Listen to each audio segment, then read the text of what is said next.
I like the idea that you guys this summer are going to be working with some of the on the institutional side to be learning about what the needs are and how to better serve that. I think one of the really important things then for growers who are interested in looking at that as a potential source of expansion in the future is going to be understanding what you want, why you're expanding, why are you taking advantage of that market, is it going to increase your profitability, and what prices can you afford to sell your produce for.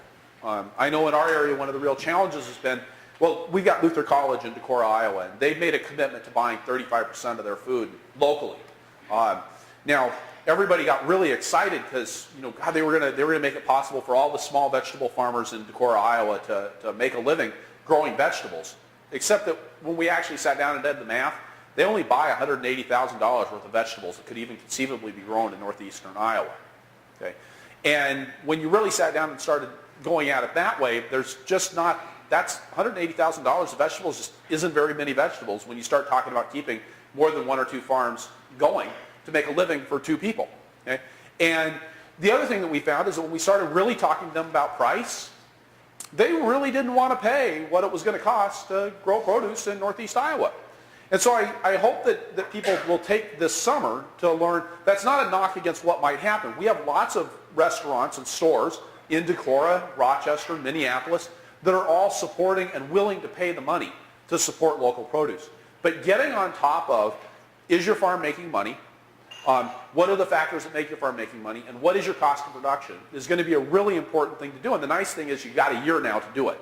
So if you can begin gathering data, putting the systems in place this year, getting a food safety, we were talking about how some buyers are looking for a food safety plan.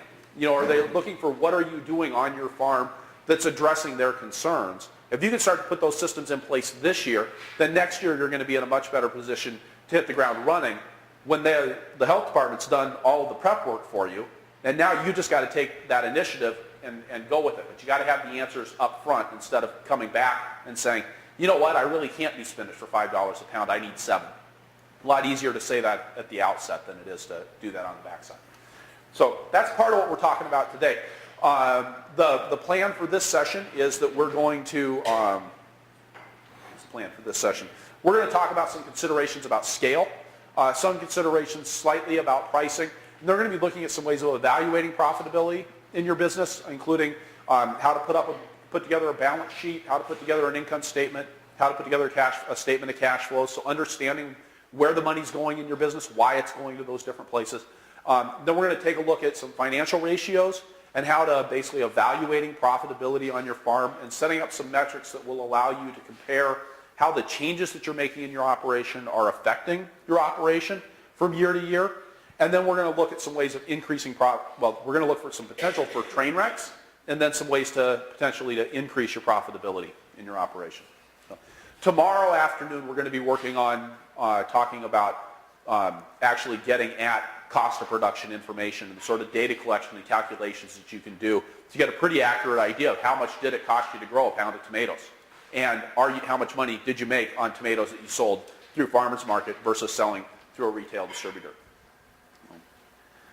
Okay, you guys were late, so you missed this. So we have to do this all again for the folks that didn't come on time, okay? So, so that's me. That's Rock Spring Farm. Again, I mentioned Decorah, Iowa is in the heart of the driftless region. So the last time that the glaciers came south, they kind of split and went around the Mississippi River Valley. And what we've got is really hilly and, I think of it as valley-y country because it's been eroding for an extra 6,000 years compared to everything else around it. So when I say Iowa, people actually don't know what I'm talking about because Decorah, Iowa is not what the rest of Iowa actually looks like. It's very confusing to my friends from Seattle. But it also keeps the riffraff out because they think it's flat and just corn, and it's actually the most beautiful place in the whole world. And so I talked about Deep Springs, talked about my farming history, I talked about me, I talked about our sales, I talked about the floods, I talked about the conference, I talked about Flying Rutabaga Works. Okay, so a lot of what I'm talking about today is, and that I'll be talking about again tomorrow afternoon, is taken out of this, is from work that I did and other authors did in this Fearless Farm Finances book that was published by Moses, is it 2 years ago, Angie? Year and a half ago? And what we really tried to do is to boil down, take these concepts of farm finance that you find in accounting textbooks and They make it sound like it's really complicated, nightmarish stuff. And we tried to boil it down, make it easy to understand for anybody. And so I think we did a pretty good job. We've gotten great feedback about the book, and I'd highly recommend checking it out. And I did a little shortened link. It's the goo.gl, and then the rest of it there if anybody's interested in picking it up. So it sounds like things might be kind of similar up here. In my neck of the woods, if you want to make money, right, on grants or consulting or education work, you say a couple of things. You say food safety, people throw money at you. You say scaling up, and people throw money at you. Okay?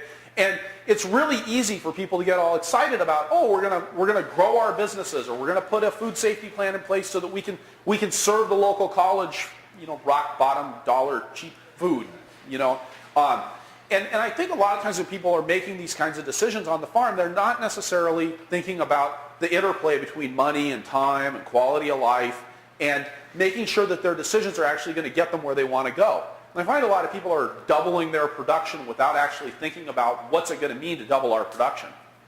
That's twice as many hours that you're going to need on the farm. Is investing in this piece of equipment actually going to save you money, or is it going to cost you more in terms of time and frustration? This is one that I dealt with early on my farm. We were always buying stuff cheap, and I mentioned earlier that I'm a lousy mechanic. So when we bought stuff that didn't work, we hadn't just saved money over buying it new or buying a better used version.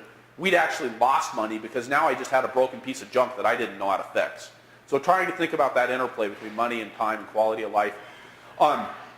Making sure that you're putting your energy where it belongs. I think of stress as the dissonance between priorities and the application of resources. If you're constantly putting energy into the farm when you feel like you should be helping your kids with their homeschooling, or when you should be reading a goodnight story, or you should be making dinner, or you should be canning, those are things that start to create dissonance, right? You feel like you should be doing one thing, but you're actually doing another, and that's going to increase stress. And because we get into this business for quality of life reasons, we should actually be trying to live, a relatively low stress lifestyle, even though it is, especially in market farming, kind of a high stress endeavor.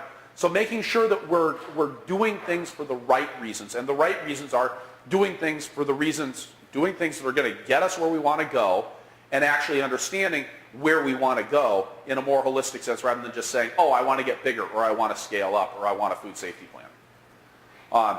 So knowing your priorities is really important. I like this saying from David Allen. He says, happiness is more about knowing what you need, what you're not getting done, than it is, and knowing what it is that you're not getting done, than it is about doing the right things.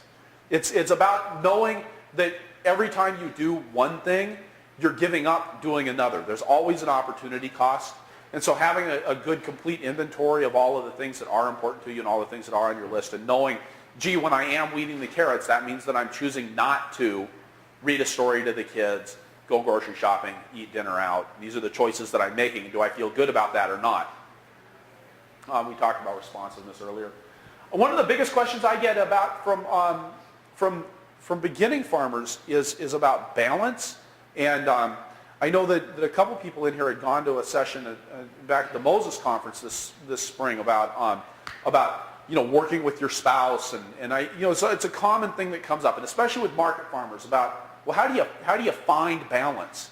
And the thing that I've discovered is you don't actually find balance, you do balance. Right? It's not like you get to this magical state where all of a sudden, oh yeah, my life is balanced. It's a constant act that you're undergoing, which means that the rocks are probably not the best analogy there, because it's more active than a bunch of rocks. And I do think that when it comes to goal setting, that writing things down is really important. It's a way of getting both people on the farm, or all the people on the farm, onto the same page.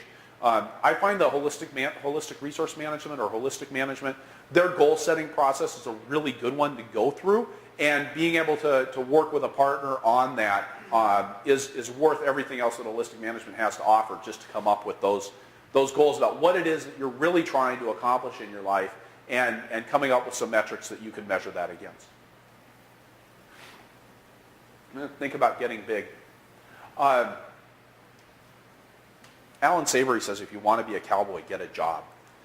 And Alan Savory is a ranch management consultant from out west. And he's actually from Africa originally, but he said he'd work with all these people that they come to him and say, well, Alan, I want to start a ranch, so I want to hire you to help me get this ranch started. He'd say, well, okay, well, let's talk about this. So why do you want to start a ranch?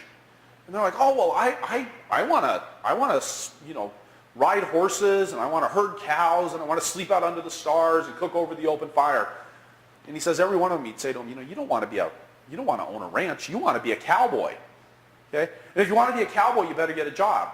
If you own a business, you better be a business owner. And it means that you do need to, as hard as it is, and as much as it stretches outside of our comfort zone, that means that you've got to buck up and learn about the finances that go behind your business, because you have a lot of obligations, not only to yourself and your partner, but to your kids, to your family, to your community, to your customers, to make sure that when you start a business, it's something that's going to stay around and be durable, be there for a long time, for the long haul, and really be a lasting enterprise that doesn't just become a money pit. So I think taking the time to learn, and it's hard because so who here got into market farming to get rich? Any kind of farming to get rich? You did, okay. We'll work on that.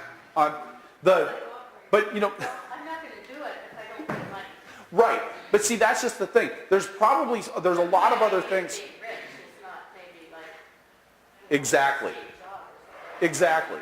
So we by and large got into this because we evaluate success and evaluate wealth under a different set of metrics than just a bunch of dollar signs.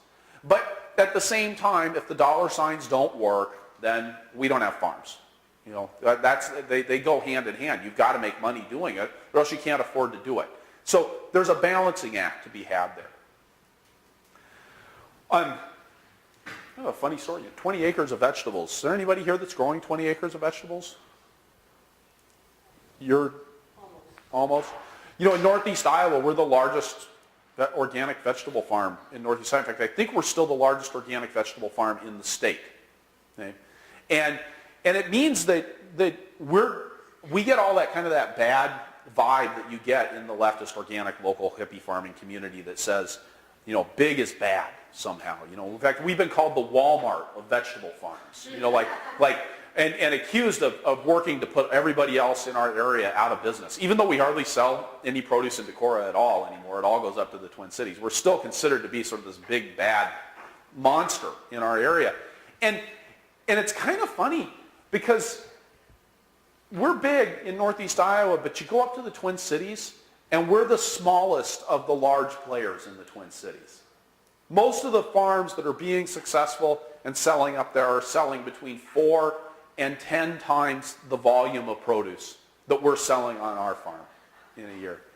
And then you go out to California, and the farms that are huge mega farms in the upper Midwest are tiny little gardens out in California, because a 200-acre vegetable farm, that just ain't that much in terms of California or Arizona, right? And so I think really thinking about how big really fits in and what that scale means, and not being afraid to become, if doing 20 acres of vegetables is what it's going to take, not getting scared and feeling like, oh yeah, that's going to make you into something that you don't want to be, because that bigness is relative to exactly where you are located. And we sat down early, after our first year in business, and we said, that was kind of unsatisfying, and we felt like we didn't have a lot of money, and we'd spent a lot of time and energy and money not making much money. We were awfully tired, and we said, well, how much money do we want to make? And of course, we're organic vegetable farmers, so we said, $50,000 a year, that sounds good. Of course, that was for 2 people, right? We figured, we only worked 3,280 hours a year on the farm, and each, and then, $50,000 for both of us. We'd invested our life savings, and yes, we didn't have a car that started, but, $50,000, that'd be okay. So we said, well, how much produce are we going to have to grow to make a living on the farm if we want to make $50,000 for the 2 of us? Well, we didn't have a really good understanding of our own profit margin situation there after just a year, but we did some research and found out that a 40% profit margin is kind of an average for small scale vegetable farms. That's a pretty decent margin. And so we did the math on that and figured out that if you take $50,000 and you do a 40% margin To make that $50,000, then you got to have $125,000 worth of vegetables that we have to sell in a year. Decorah, Iowa is a town of about 8,000 people. And so when we did the math, we figured out that meant that we were going to need to sell about $17 worth of produce every man, woman, and child in Decorah. And there's a lot of men, women, and children in Decorah that don't eat $17 worth of produce during the year, especially not $17 worth of organic, local produce that came at premium prices in a year. And that was why, for us, we said, we're going to take and start marketing this stuff up in Rochester and up in the Twin Cities. We're going to move into a market of 80,000 people, or we're going to move into a market of 3 million people. Because that's what we figured we needed to do to get the kind of volume of sales that was going to support the quality of life that we wanted. So the next question was, now we figured in that we also needed to calculate in some depreciation and some investment as we were growing. We figured about $10,000 a year for that. That was just a number that we just made up out of thin air. Or maybe I heard it from Paul and Sandy Arnold, and I could blame them for that.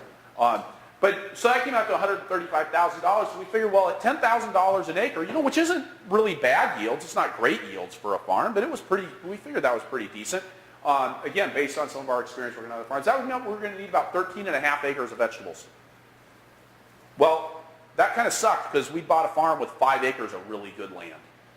And that meant that we had a whole lot of other marginal stuff that we had to take care of. And I wish that we had done some of this analysis before we bought the farm. Because even though it's the most beautiful farm in the world, it doesn't have enough bottom land. It doesn't have enough really good vegetable farming land. And I've talked to growers who've said, that farmed particularly in the Driftless region on ridges, and then they moved to a different farm where everything was flat and straight and the soil was good. And this one woman said, I didn't realize that I was such a good farmer until I actually got some decent farmland. And it makes such a difference to have the resources that you need to get the job done. Now, as we did this, we said, okay, now we need to make $135,000. Yeah, we need to grow more acres of vegetables. That's going to guide some of the investments that we're going to make, right? At 13.5 acres of vegetables, we weren't looking anymore at buying a better hand-pushed seeder. We were looking at buying tractor-mounted seeders, and it helped us to determine what sorts of investments we needed to make at the beginning. Not necessarily that we were going to start off with 13.5 acres of vegetables, and not necessarily that we were going to buy that first year exactly what we needed when we got to our end point, but that we were going to start thinking in a different scale of production. So we said, where are we going to make that money? So $135,000 a year. You take a 20-week growing season, that means about $3,000 a week of produce that we needed to be selling to make that work. So we started putting this together. Now, on our farm, we were basing our pricing largely off of how much time it took to harvest something. Okay? And it took about, we figured, so when we said $2 a bunch, we were selling cilantro at market for $2 a bunch, and chard for $2 a bunch, and kale for $2 a bunch. So we want to say, well, how much time is it going to take us to actually harvest, wash, and pack all of that produce if we kind of go with this $2 a bunch as being sort of the base cost of making a harvest? So we said that's 1,500 bunches or 1,500 harvest units that we were going to have to take care of. And then we said, well, what do most people do an hour? And a lot of our employees do 30 bunches in an hour. Okay, I mean, I do a lot better than that, but my employees don't. And so we realized that was about, at that rate, 50 hours just to harvest, wash, and pack what we were going to need to make $3,000.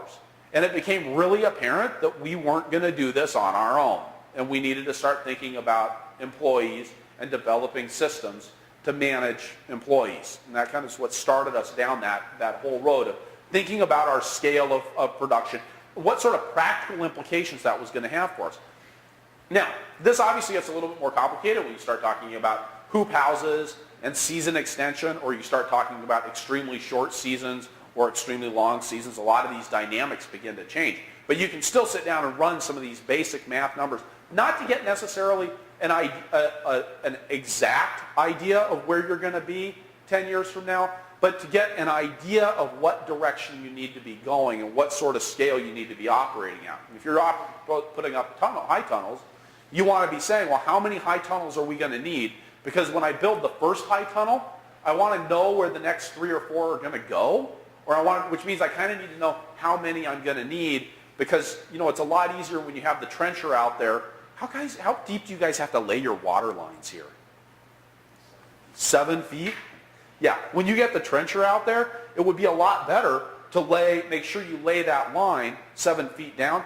You put a T at the elbow instead of, so you got a line running in front of the greenhouse, you stop and you put a T instead of just putting an elbow so that you can branch off of that later when you open it up. Okay? And then you sink a fence post down there, and that way you can find it again when you need to come back and expand out your greenhouse range. But knowing where you're going and how that's all going to fit together, or at least having some idea at the beginning, makes a lot of sense as you begin to grow your business or as you begin the process of really scaling up. Just a little bit more math. I kind of like math.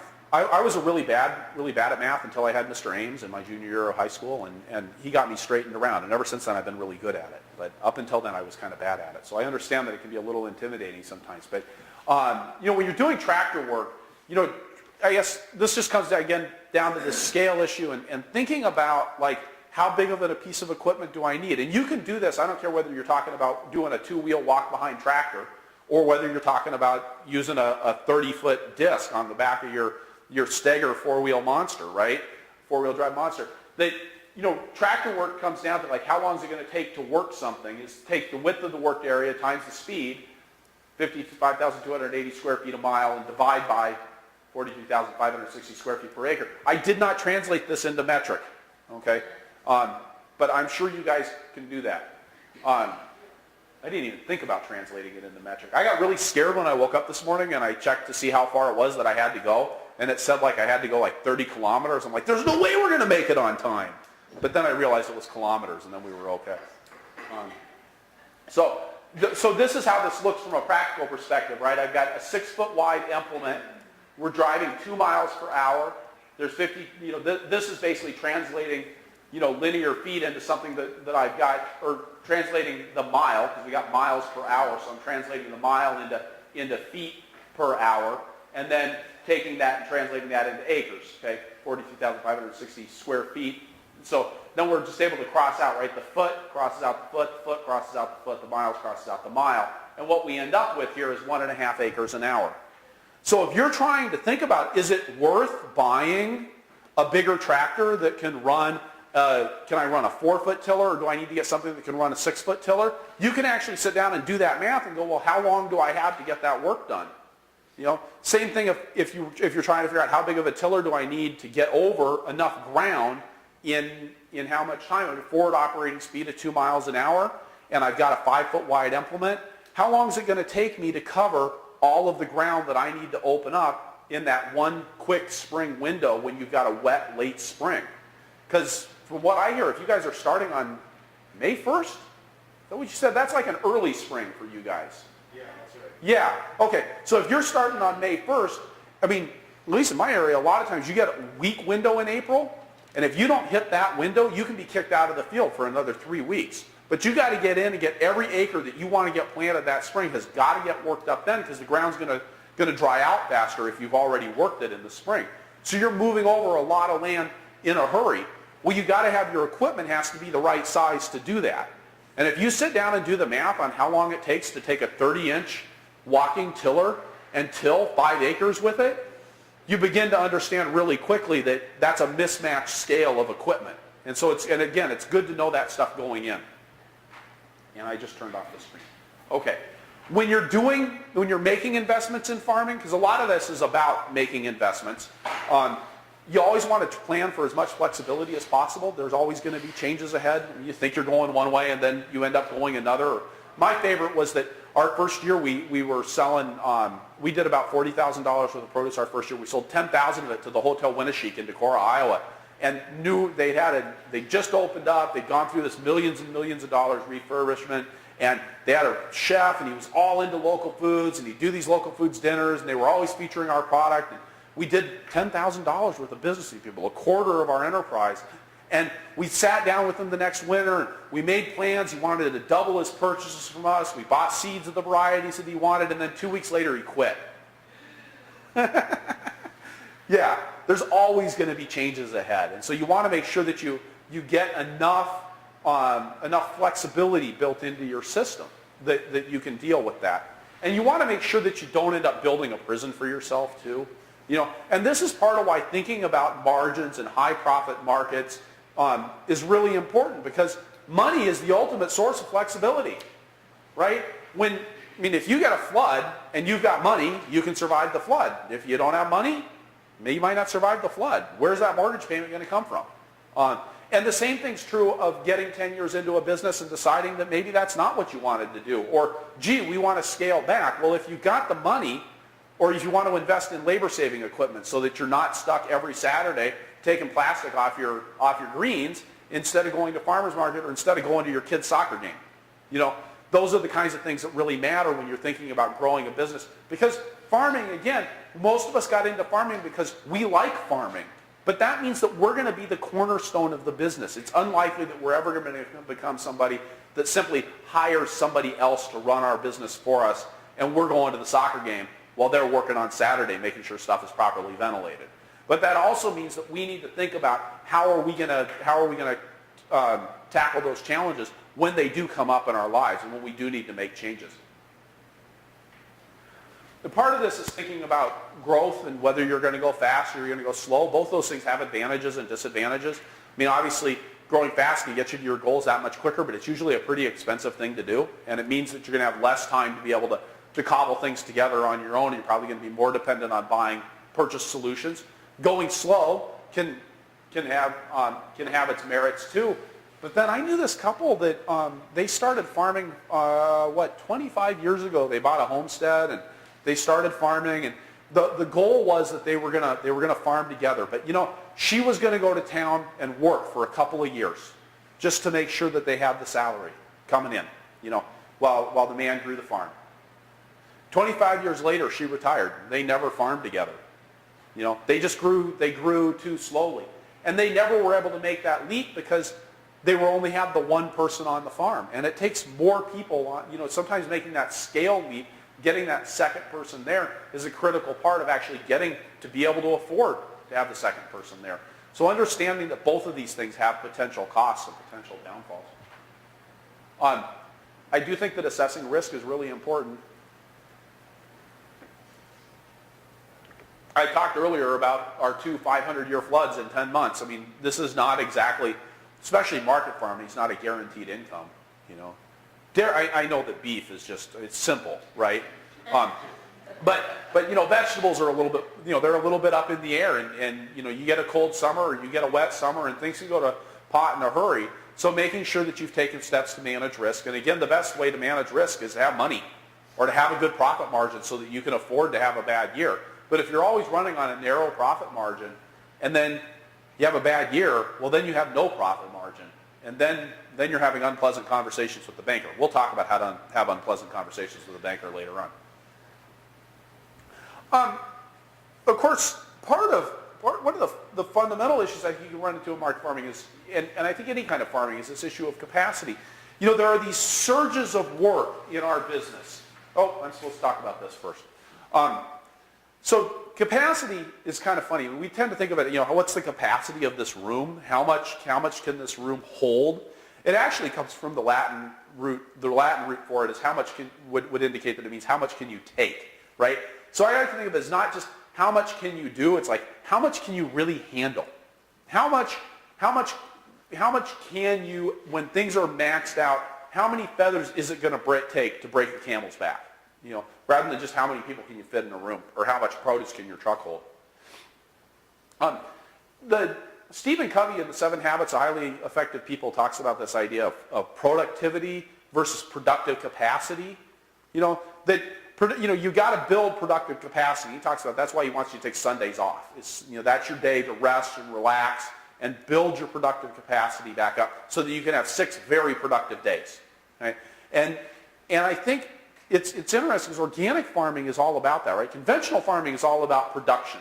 You knife in the anhydrous, okay, and you produce crops. Organic farming is really about building productive capacity. It's about improving the soil. Hopefully, I'd like to see any farming be about this, but it's about improving the soil. And usually when you're growing a cover crop, you're not just growing it for the following year. You're growing it for several years worth of benefit coming after that.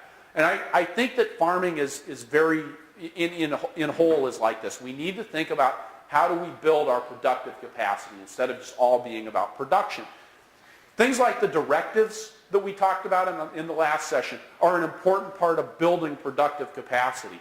Taking time to put the systems in place, whether it's systems for managing employees when you only have 1 or 2 employees, or systems for managing your relationship when things are actually going good, and getting those systems in place so that you have the productive capacity in place so that when the chips are down and you need to bring in a large crew or you break a leg and your wife has to hire a tractor driver, that you've got the systems in place that those can all fit in and you can produce and produce and produce and produce. Okay? But you can't do that if you don't have the productive capacity already in place. Because if once you need to produce, now you're just stuck in that situation of knifing in anhydrous. And that's what they used to do to make runways in the South Pacific. And I think there's a lot of things that we do in our lives, and especially in growing businesses, that are the equivalent of knifing anhydrous into the soil, where you're killing things. Yes, you're getting productivity. Yes, you're getting through the day, but you're not doing anything to build the productive capacity and the long-term stability of your business operation or your personal relationships. So this is one of my favorites, this idea of being too big to fail. There's nothing that's too big to fail. Okay? And my Uncle Denny actually used to say, he was a small business person, he used to say, you never wanted to get so big that you couldn't get small in a hurry. So you think about that. Think about capacity then. This is a chart of our wholesale sales over the course of a year. Okay? And kind of interesting, I do herbs, right? So that's Easter, there. That's when everybody goes back to school, there. That's Thanksgiving, and that's Christmas. Now, I worked on a farm out in Maine where Maine had a similar season where we had 3 weeks in August where everybody made all of their money. It was on a tourist island. And so things would just go absolutely crazy, and everybody was maxed out. Everybody was working overtime. The farm manager at this farm had set things up so that every system that we had on the farm was designed for the 3rd week of August. Okay? But that meant that for the rest of the year, every system had to carry that much more weight. So even when sales were down here, we were carrying capacity that was up here. You think about this in terms of like a delivery truck, right? If you have 1 week of the year when you need to carry 8 pallets of produce to farmers market, but you buy an 8-pallet truck and the rest of the year you're carrying 1 pallet of produce to farmers market, that's a lot of extra weight to carry around. That's why hermit crabs, they have a small shell and then they crawl out of the small shell and they get into a bigger shell. So it's making sure, because they aren't carrying around like that big old shell their whole life. Okay? So you have to figure out how to balance out your capacity. And what we've done then is, we have a huge amount of sales here. This would actually, when we were doing our own deliveries, we would make an extra delivery run that week. Now, we were actually able to increase our capacity that week by not doing our own deliveries anymore, because that gave us the ability to say to somebody else, make this your problem. We're going to have this. You figure it out. Okay? But we also figured out from a work perspective how to smooth that hump off by, now a lot of this was in herbs that were going out in little plastic clamshells, and we had to label the little plastic clamshells, and we had to put herbs in clams. Just figuring out, well, what herbs are hardy? What can we clamshell ahead? Can we start labeling ahead? Can we anticipate our needs enough to actually smooth that hump out? And yes, that's still a big week, but we got the hump smoothed out so that it wasn't such a big week. So trying to figure out how you're going to not carry too much capacity, but also have the ability to handle those kinds of peaks. And I think a lot of that comes down to investing in systems. I like to say you should invest in systems to drive the business, not people to drive the business. Okay? And market farming all farming is somewhat labor intensive, especially if you're involved in any kind of direct marketing. It involves a lot of work. Market farming especially. This is an example of a person-based system here. We used to wash our carrots with a pressure washer, and we would have this tray. One person would dump the carrots in and wash them off with the pressure washer, and then another person was sorting and pulling them into a box. And when my partner and I were doing this, we could do 300-400 pounds of carrots an hour this way. But when we'd set up an employee to do this, suddenly the rate would drop down to about 100 pounds of carrots an hour. okay? Because it was very person-driven. You've got somebody has to be moving those carrots around. You're using the pressure washer. How quickly are you getting it from one carrot to the other? Somebody's sorting those carrots manually and putting them in a box. We picked up a barrel washer, which lets us pour the roots in at one end and take them out clean at the other end. Now, with this barrel washer, a good employee can be putting out 1,000 pounds of roots per hour per person. Okay? But the difference is when you put a bad employee on this, or a mediocre, we don't have bad employees, sometimes we have mediocre employees. You put a mediocre employee on this, they're still doing 500 pounds an hour. They're still able to keep their rate up there because the machine is actually dictating how fast they work. So it's creating systems that aren't dependent on me having to be the guy that's washing the carrots all the time. So that when I'm not there, when I have something else that I want to be doing or need to be doing, that we're still having a high rate of productivity. So good systems, I think, are easy. When you make things easy for your employees, you also make them easy for yourself. I don't know about you, but I'm not always on my game every day. Some days I'm a lot more productive than others. And so I always want to make sure that I've got things that are easy for me to interface with, as simple as they can possibly be, so that I don't have to work too hard to crank that widget. Okay? Here's an example of something that's simple and easy and is kind of a no-brainer. We have a drip irrigation in our greenhouses, and I've never have gotten around to setting up a timer on those, which would probably be the easiest system at all. But the really cheap thing to do was we took these plastic tags. I mentioned earlier we've got two greenhouses, so we've got that one's for Charybdis and that one's for Moby. And when we turn the hydrant on out there, these tags are actually clipped to the hydrant. So you turn the hydrant on, you take the clip off, and you put it on your belt. Okay? And they're big enough that you never forget to turn the drip irrigation system off again because you've got it on your belt. Now you might not get it at exactly the right time, okay? But you're not going to go to bed and still have that thing clipped to your belt because it's just too big to ignore. Now the rule that we have, this is a picture of me with it, but the rule we have is that whoever turns the irrigation system on clips it to their belt. And when they leave, if somebody's leaving the farm at the end of the day, they have to hand that off to somebody who's staying on the farm. Okay? And it's, again, a physical handoff. You don't just hang it on the chalkboard. Okay? You physically hand it to somebody else and say, turn the irrigation off at 7 o'clock at night. And it becomes a physical reminder that that needs to be done. So that's keeping things easy for us. Record keeping, I always like it to be as simple as it can be and to have it be documented. We talked earlier about the need to have instructions on your record-keeping sheets, things that tell people what they're supposed to do. Those aren't necessarily in lieu of providing verbal instructions or providing training, but they do help us to remind people. They don't always absorb all the information when you spin it out to them the first time through. That's why you guys got a handout about the lot coding system, right? Then you use that, it starts to make a lot of sense and it becomes second nature. But if you don't have that, then it takes a little bit of time to learn and a little bit of practice to get there. Working hard on being clear about your expectations. This is, again, in and of itself is a system. So having an employee manual that says, what are the expectations that the farm has? You'll be here on time.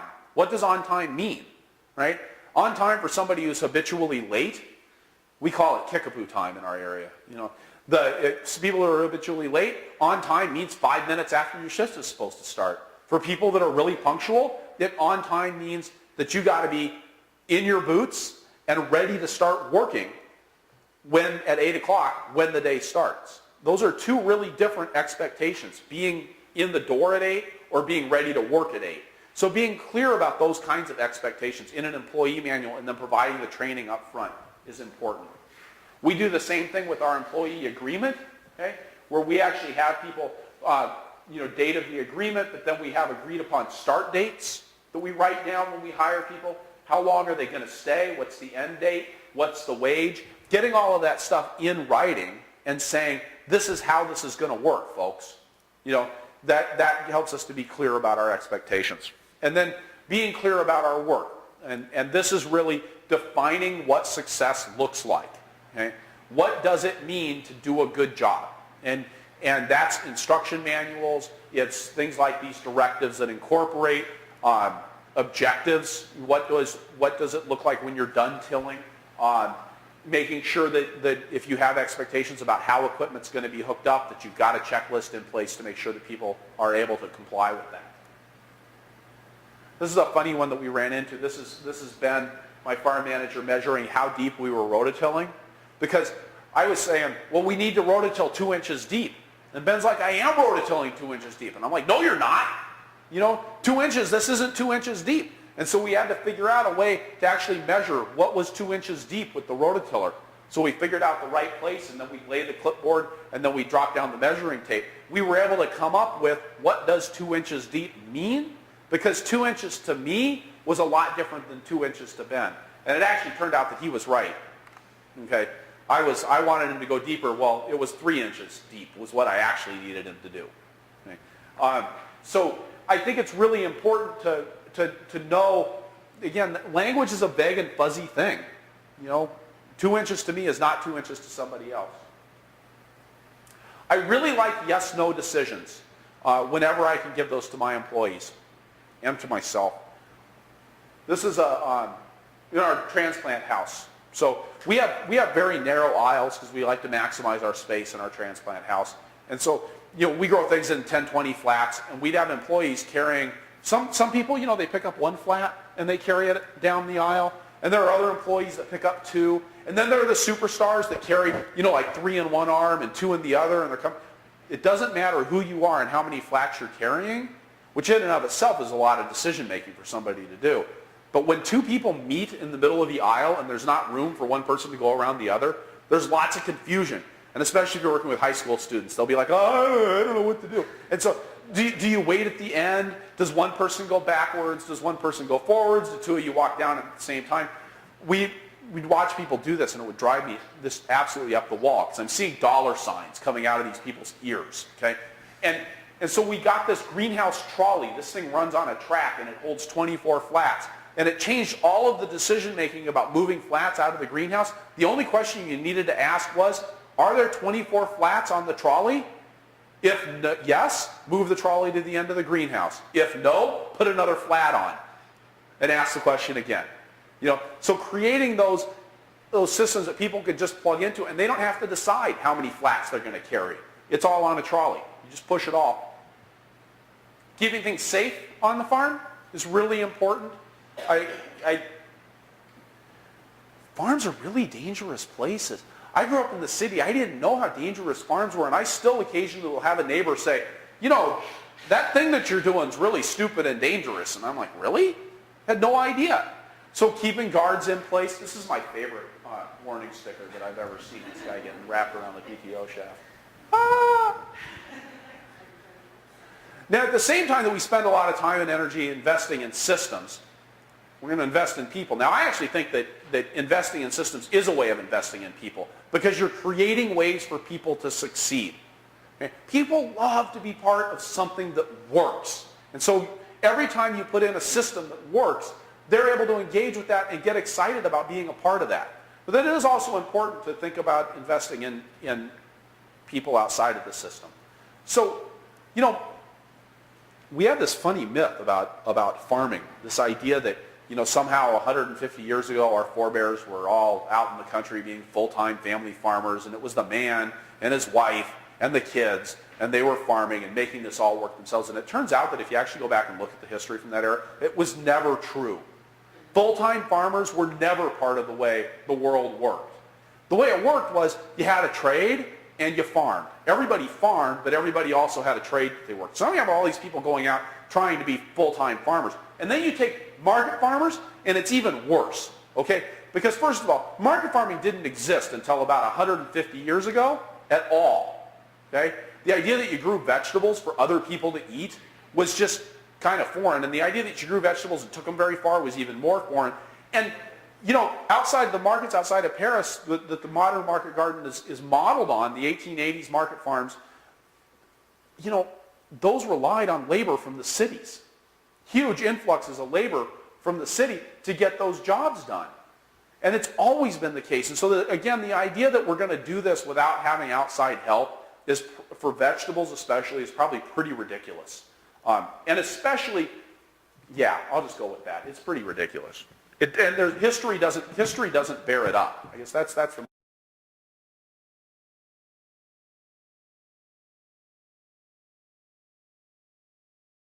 because we like farming, we like the physical work, we like seeing things happen. We are willing to work really crazy hours, and then we go and we ask our employees to do it too.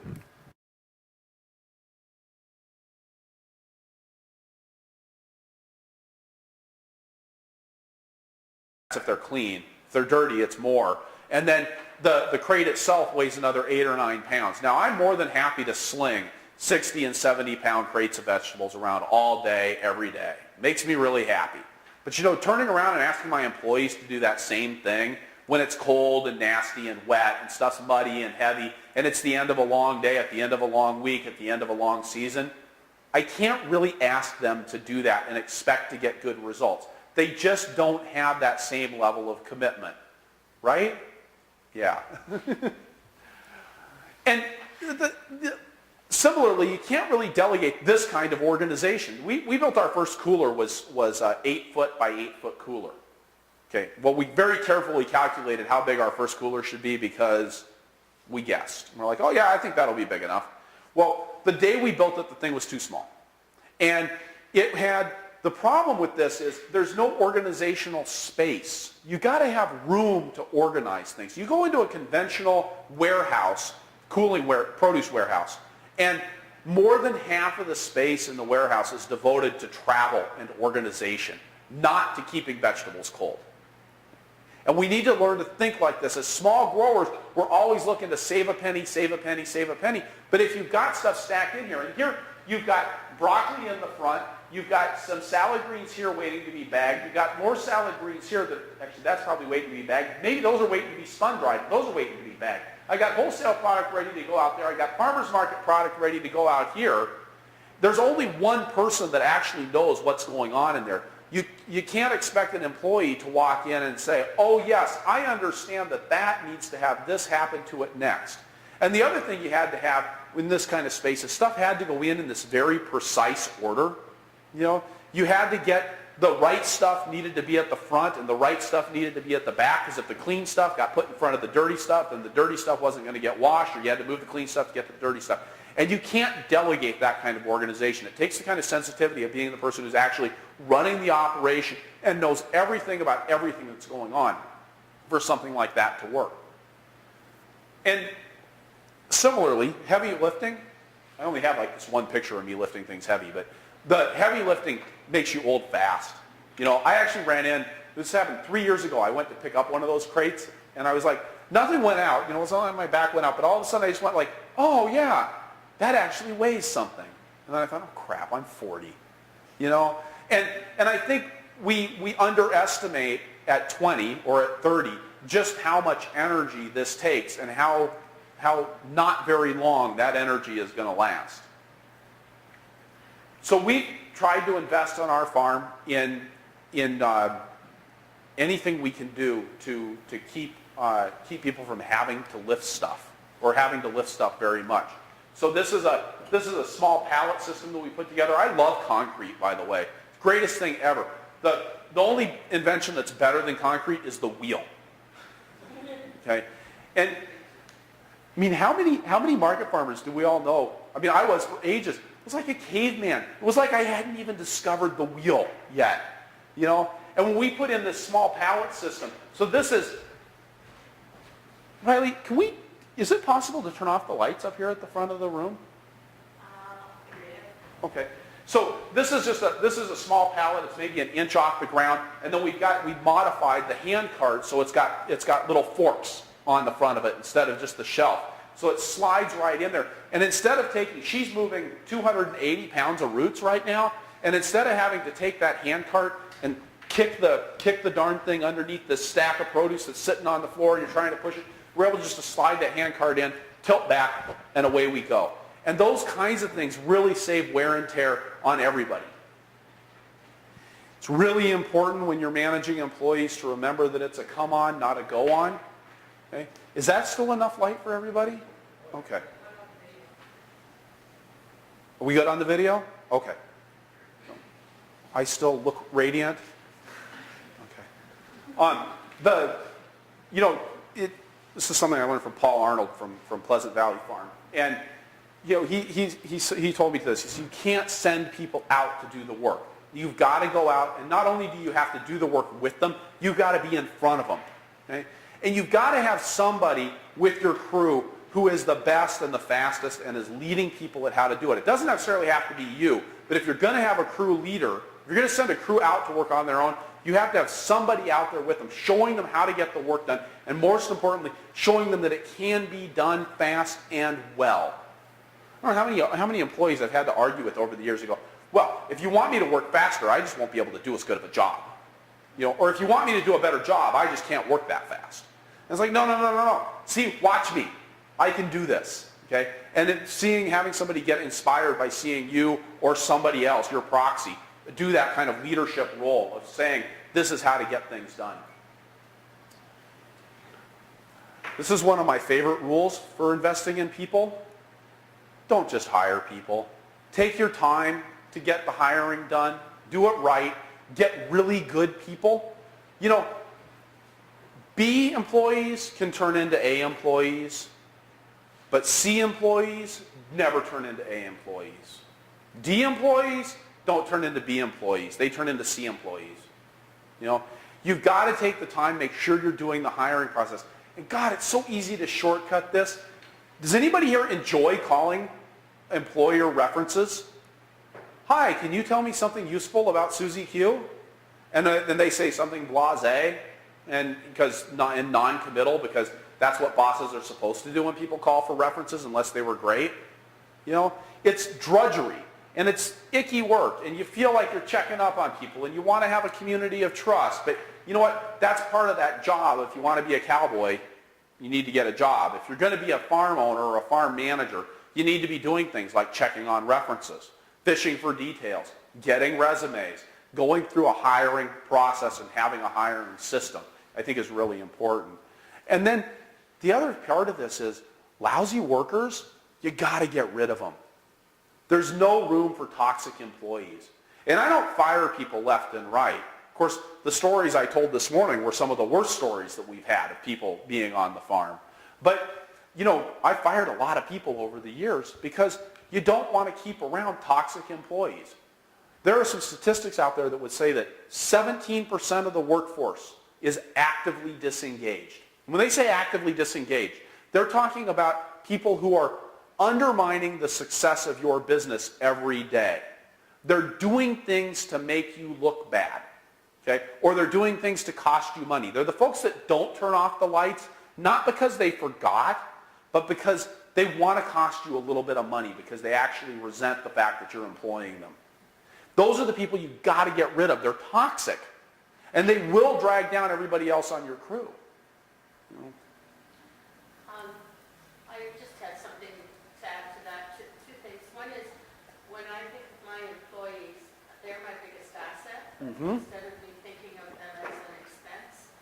And that helps me invest in them. I spend a lot of time training them. Yeah. And showing them what I want them to do. And the other thing about hiring slow is that now I have an opportunity to hire young kids to harvest. And then out of that group, I choose the ones that I ask to come and deal with the public. So that's my way of hiring slow. And I weed out the kids that don't work very well. So you kind of have kind of an upgrading system. Exactly. But I have heard from other people through the Ontario Farm Fish Marketers that if you're hiring a group of people, instead of interviewing them and asking them why they want the job and what their references are and everything, to have a day or even a couple of days when you invite them to come and you do team building and you do all kinds of stuff with them and you see how they operate in a group and whether they're team players, and then that's how you make your decision. After you've spent a weekend with them, dividing them into groups and seeing whether they can work independently, whether they've got short fuses, they get mad when they don't win or whatever. Anyway, and then if you have any key people,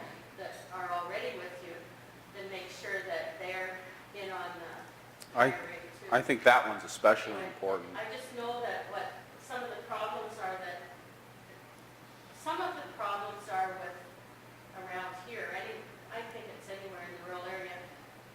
You can't put an ad in the paper and expect to be able to get somebody good to come. Because it's not because of their qualifications, it's because usually they need the money and they're available. And Mm-hmm. I've always hired whoever wanted to come to my place. Right. And I have very little turnover except that some of the kids get too old Right. to work. But, and also finding the right job for them. Like I say, some of them are colorblind, so you can't ask them to pick tomatoes, but sometimes some of them are great to work on their own and they do better working independently. Like, I have a boy that could cut grass all day, just doesn't like getting along with everybody else. Right. But he's a great employee. So that's Getting him in the right situation where he getting can the right succeed. situation. And I have done this whole thing about having a whole group of people that are looking for jobs come. We do a haunted cornfield, a little different than picking vegetables, but we have a haunted cornfield and the kids and the young people that want to work in it, they come 2 or 3 times to volunteer to help set things up, to organize it. That takes some organization, like responsibility for organizing the program. And the ones that we don't want to come back or that cause trouble, then we just ask them not to come back. Right. You know. Yeah. I think a big difference is the misconception that this is, just labor work, but it's really actually skilled work. Yeah. And all the work that we do is really highly skilled, so people need to be trainable, and they need to be willing to be trained. We've actually found a good tool for us to use is to get people on the farm, even just to work for a couple of hours, or to see if I can get people to see the farm, to look at what we're doing, making sure that our application process matches who we are. Okay, so we do a couple of things for initial weeding. One thing is when you get to the interview, if you get to the interview, usually we do that in March after we already have our transplant house going, and we'll have you come help seed. Because we have the Rock Spring Farm way of putting seeds in cells. You don't just do it the way that your mom showed you how to do it in the garden. You do it our way. And so we learned very quickly, is somebody actually going to be able to do that and respond to correction? The other thing that we found worked really well on our website, we don't have an application. We have a hiring instructions. Say, you want a job? This is what you do. Don't call. Send an email. Send it to this address. Send it with this subject line. Include this information. It's all very straightforward. But somebody actually has to sit down and follow the instructions. That's how we get people who follow the directives. I don't explain to people how to do a hiring. And if you call me, sorry, go to the website. And if you argue with me about that, I guess we're not hiring you. Can I have your name, please, so I can put you on the do not hire list? Okay?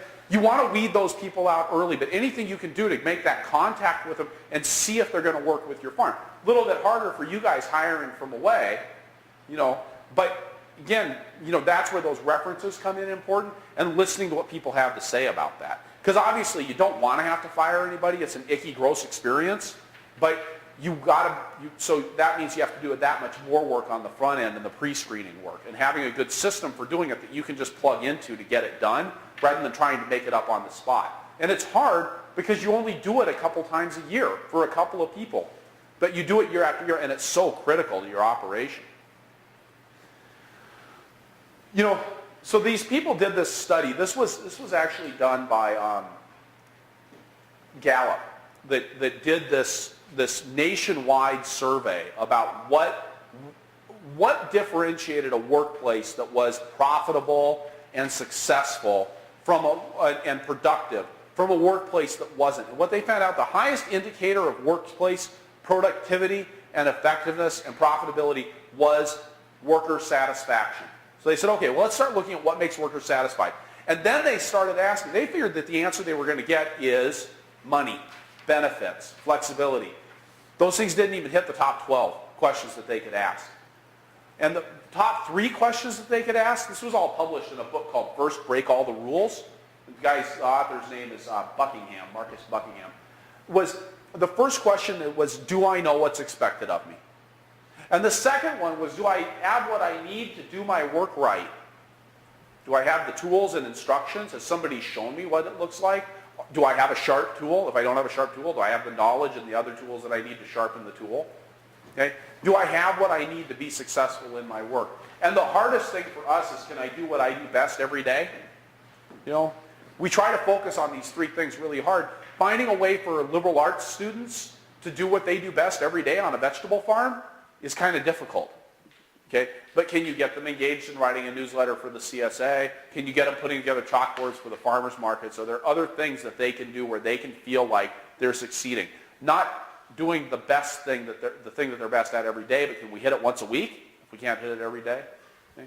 But these are really three important questions to ask. It also means that people that aren't able to bunch vegetables probably need to go away. They aren't going to be happy. So important questions to ask, if you're hiring somebody who's worked on a vegetable farm before, is this person a fast worker? Do they do a good job with quality control? You don't have to just ask questions that are like, was this person a good worker? If you more specific questions you can ask, the more ability the referee, the referer, I don't know. Anyways, the person that you're asking questions to, the more ability that they have to answer in very specifically without slandering the character. Can this person do 45 bunches of Swiss chard an hour? That's a pretty objective question. Nobody can get in trouble for answering that one. Okay? I think of flexibility, when we're talking about putting systems in place, I like the rubber band, right? Flexible and it's resilient. It goes out and it comes back to the same shape. So those flexibility and that resiliency, those are two sides of the same coin. Do you have the ability to respond to change? And that's going to help you get back on course as quickly as possible. Okay?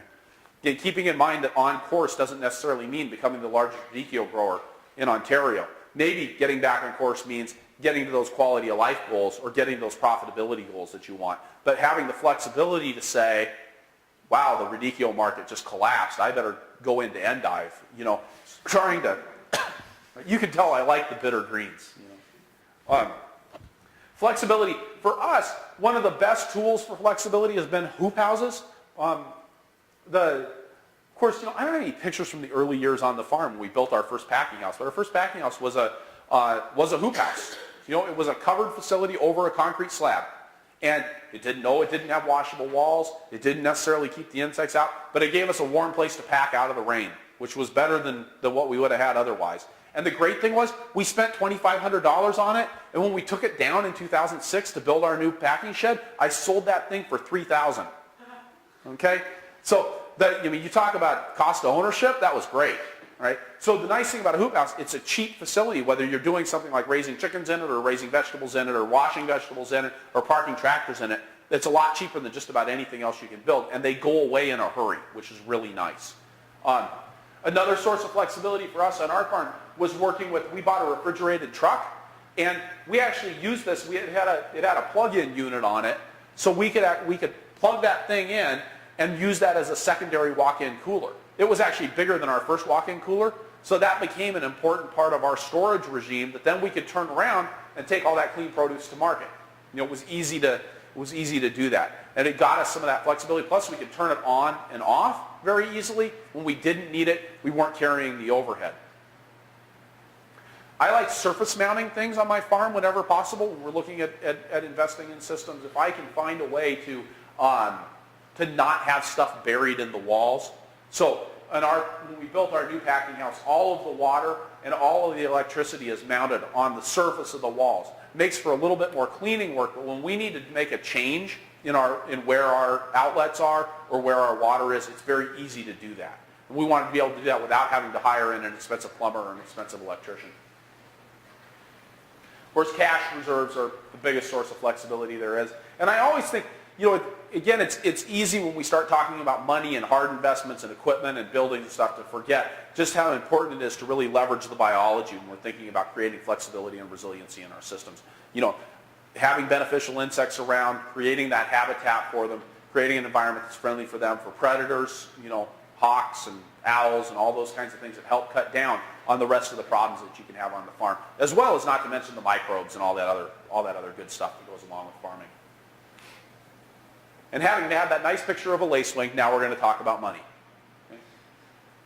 So, walking through budgeting here. Now we talked a little bit about QuickBooks and doing bookkeeping in our last session. People said that they're using this program, Simply Accounting. This picture here is of our, this is our chart of accounts here. This is the spreadsheet that we use for budgeting. I loathe the QuickBooks budgeting module. It's horrible. And I've never found a way to work with it where I felt like it was really effective. So we set up our spreadsheet so that all of the rows in our budgeting spreadsheet exactly mirror all of the categories in our actual bookkeeping system, because I want a one-for-one arrangement. Part of my goal with budgeting is not just to come up with a plan, but to come up with a plan that I can monitor. Okay? And I can't monitor if I'm not comparing apples to apples. If I call things one thing in QuickBooks and another thing in my budget, then I don't have any way to compare the two. Okay? Now, how many people here work with a budget? How many people feel like they should work with a budget? Okay. Well, people that work with the budget break their budget. Yeah, how many of you guys break your budgets? Yeah. Well, I mean, it is again an interesting thing. A farm that's running on tight margins needs a budget. Okay? A farm that's not running on a tight budget or tight margins can get away without having a margin. If you've got a really good sense. Some of my favorite farmers, Paul and Sandy Arnold out in New York, they've got Pleasant Valley Farm. These people are remarkably successful. Okay? They have financed with money from their farm. They don't work off farm. They built this whole thing from the ground up. They bought a new house. They pay cash for their cars, for their minivans, and they're nice minivans. Okay, and they buy them new. They go into the dealer and they're like, "Here's $30,000. I want that one." Okay, these people grow vegetables for a living. They're remarkably successful. You know what their budgeting system is? They know that by August they need to have money in the bank account. And if they don't have money in the bank account by August, they've got a problem. They need to be operating in the black for the year. That's it. They budget with their check register. And at the end of the year, now we talked all about the bookkeeping and like my good bookkeeping system and all of that the last time and how important that is. They take out all the receipts at the end of the year and categorize them according to the Schedule F. That's it. Now, they're running a high margin operation. They're making money hand over fist. Okay? They don't need a budget. If you're running tight, you got to have a budget. Okay? So, there we go. Here's the basics of how my budget looks is I take and export a profit and loss statement from QuickBooks, which more appropriately would be called an income and expense statement from QuickBooks. But QuickBooks calls it a profit and loss. And then I make these extra columns in here. So I've got the actuals from the previous year, and then I'm filling in the budget items from here. And I'm not going to go into all of the details about how to create this spreadsheet because it's not a class in Excel, and there's plenty of details in that Fearless Farm Finances book about exactly how to walk through and create these spreadsheets in a very step-by-step way. But we could easily spend an hour or two talking about how to create spreadsheets. And it's a lot of work, okay? And I always like to say, how do you eat an elephant?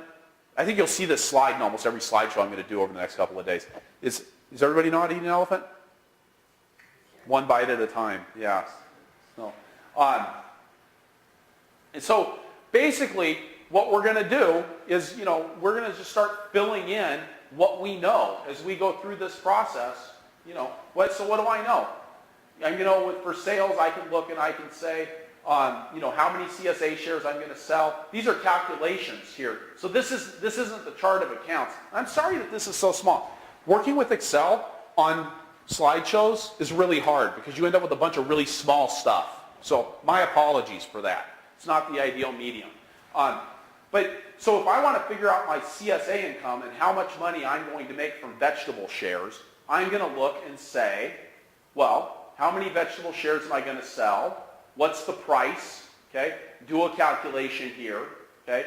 And do that for every other type of share, winter vegetable shares, and get a number here, okay? So I'm going to keep kind of just plugging through that. So if I do the winter share, if I'm going to figure out how much money I'm going to make from my CSA, I figure out how much I'm going to make from summer shares, how much from winter shares, how much from spring shares, okay? Because we do 4 seasons of different CSA shares, autumn shares, and then kind of chunk all of that together. That gets me a CSA income number. And you just got to sit down and do that for everything in your budget. You know, and you can do this if you're starting to look at selling wholesale. You know, how much Swiss chard does that account want? That store says they're going to take 7 cases a week of Swiss chard. Okay. At what price? Okay. How long can I have Swiss chard for? Okay. Chunk, chunk, chunk, chunk, chunk. You know, and you just keep biting off those little pieces. We do the same thing, you know, like even for freight, you know, for freight charges. So I create these are just additional worksheets, right? And then these calculate the numbers here are going to go into the freight line that shows up on my master budget sheet. So these are all connected. And again, you can learn about how to do Excel without somebody like me explaining it to you, because I'm not that good at explaining it. And so we would look and say, well, how many Mondays are there in January? I pay $150 a week for freight. That's going to be $750 a month. You know, so just, again, piecing these out, not being afraid to create a lot of worksheets.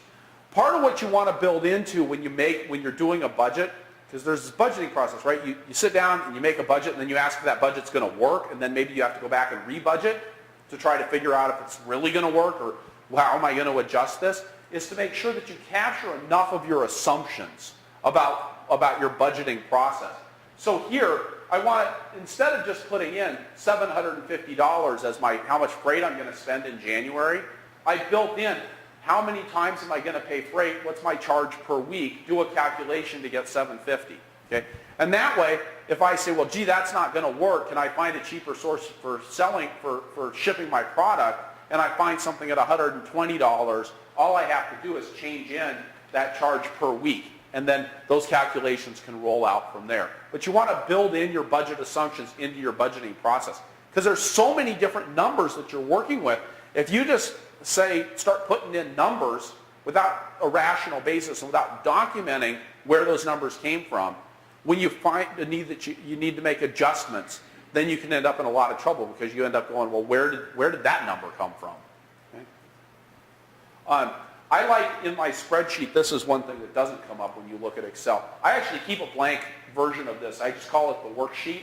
When I want to create another worksheet, like the freight worksheet here, I just copy this worksheet make another copy of it, and then start filling it out. That keeps me from having to create a duplicate of this every time.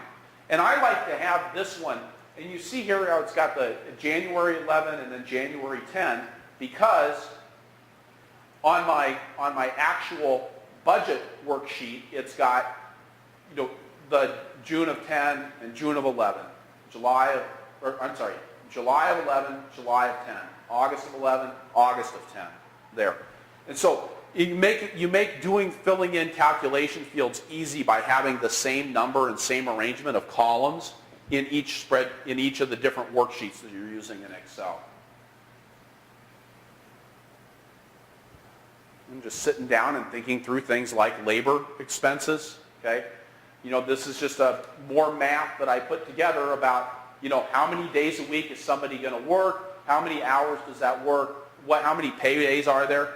There's nothing worse than so we pay every 2 weeks, and sometimes you end up with 3 Mondays in a month, or 3 paydays in a month, and it really throws off your payroll numbers, right? Because you have this, all of a sudden, you've got 50% more payroll in 1 month than you do the rest of the month. So when you're monitoring, that gets really complicated. So I actually like to sit down and try to figure out, what is my plan actually going to look like? How many paydays are there going to be in a given month? And therefore, how much is my payroll going to be, based on how many days a week are various people going to be working? Another tool that we use for budgeting on our farm, we call this our life planning spreadsheet. This actually is a smaller page from a massive document, which now I've got computerized. that has everything that's happening in our world, in our farm world, charted out on it. So this one happens to be for field prep. And so you can see we have X's when things start, and then we've marked off. So when are these different activities going to be taking place? This is just a tool that we use as we go through the year on the farm to say what's coming up. We know more or less when garlic harvest is, but it's awfully hard to remember at the 1st of July that we're going to be harvesting garlic by the 21st of July.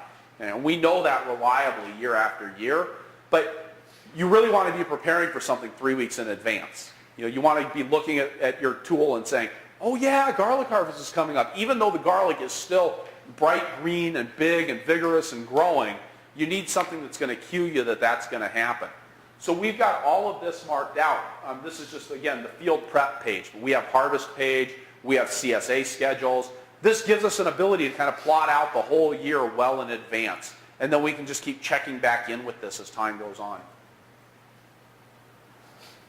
I really like these worksheets for doing enterprise budgets. This is one that we put together for pigs. And I'm going to go through a more detailed example of that in a moment. I like charting out things for multiple years. I mean, if we've got loans that we're paying off, understanding when those loans are going to pay out.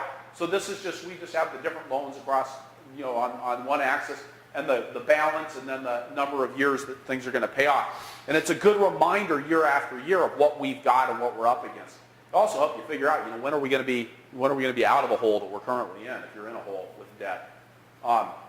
So I really, these worksheets from these actually originated with the Savory Center, and then I've done some modifications on them here, but we sat down and we kind of planned out. So this is our pork. This is our pig enterprise. This is in 2004. Does anybody raise pigs?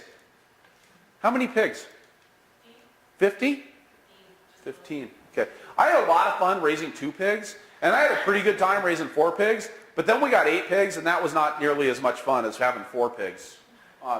But we really decided we were going to try to figure out if we were making money on pork and make a plan. We wanted to plan, how do we make money on pigs? And how much money is it going to cost us? Instead of just saying, oh, we're going to have pigs, and then we'll need to buy feed. So we sat down and started figuring this out. So the first thing we did with this pig enterprise, and I chose pigs because they're kind of easy, we said, well, how many pigs are we going to sell? And we figured out when we were going to be making money. So we do a CSA. So we were doing pig shares, like people could sign up to get pork in the fall. They could pay for it in the spring. So we made a note. We're going to sell 15 shares at $90 each. That came out to $1,350 and was really going to probably start in February and go through May. 4th of July, I always sell a small pig to my neighbors who have a 4th of July party. It's my job to source the antibiotic-free pork. And then we figured we'd sell some more shares. It's always easier to sell pig once you got pig, so we'd sell 10 more shares here. And then that we knew that we'd also sell some in the spring here from the same harvest of pigs. And then we'd sell a couple of halves to friends. Okay. So we plotted out what that income was going to look like. We totaled things up over here. $2,250 for this year for pork shares. By next year for the whole enterprise, it came out to $2,970, plus we were going to get another $820 for selling the halves of pigs. So then we said, well, what do we need to do to make that work? And so this becomes, it's not only a budgeting tool, but it's a work planning tool for us. We know that to sell pigs to sell pigs in the fall, we want to take them to the locker on October 15th. Now we always like to feed our pigs fall apples, because that makes them taste really yummy. But that means we have to wait until fall to butcher the pigs. We can't get pigs in April and then sell those pigs on August 15th. We really want to be selling them on October 15th. And so then we knew that if we were going to take them to the locker on October 15th, that then that meant that we really wanted to get those pigs on June 1st. We need to get 40 pounders. Now we also learned from experience that meant that we really need to order out those 10 pigs in April. Okay, if you want to get good antibiotic-free pork, you can't just show up at the auction and buy 10 piglets. You need to make arrangements to get those pigs from somebody else, and we knew that we needed to do it a couple months in advance. So this becomes a to-do topic here. And we were able to map that out. So how many pigs are we going to have in the herd? What does their feed consumption per day look like? We got that out of a book. Okay. Then how much does that turn into total feed per month? Pigs times feed times 31 days. You notice I'm writing down all of my assumptions as I go. Where did I come up with these crazy numbers? Okay. And so we got a certain number of pounds, what are the total poundage that we're going to need. Now here was another funny thing.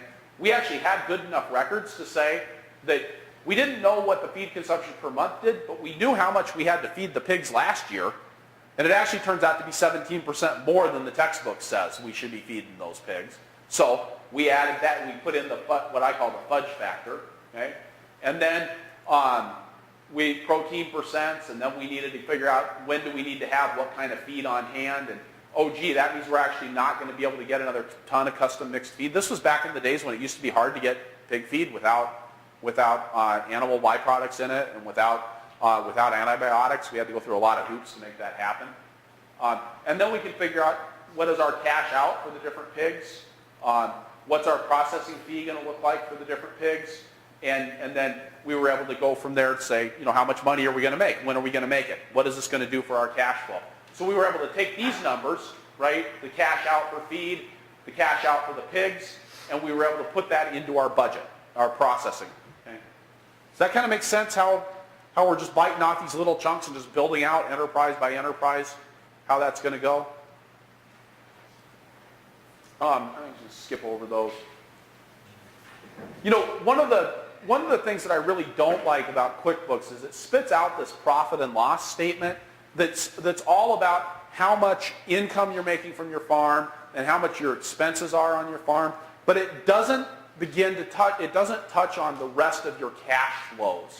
Okay? And it's really hard to get QuickBooks to just give up and tell you where you're spending your money. I mean, if you got a mortgage on your farm, or you borrowed money to buy a tractor, or you got an operating loan, just because you made money doesn't mean you have money, right? If you sold more product than you spent on expenses, you still got to cover your mortgage.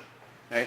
And so we also go through them and figure out, we call them operating activities, investing activities, financing activities, our long-term liabilities.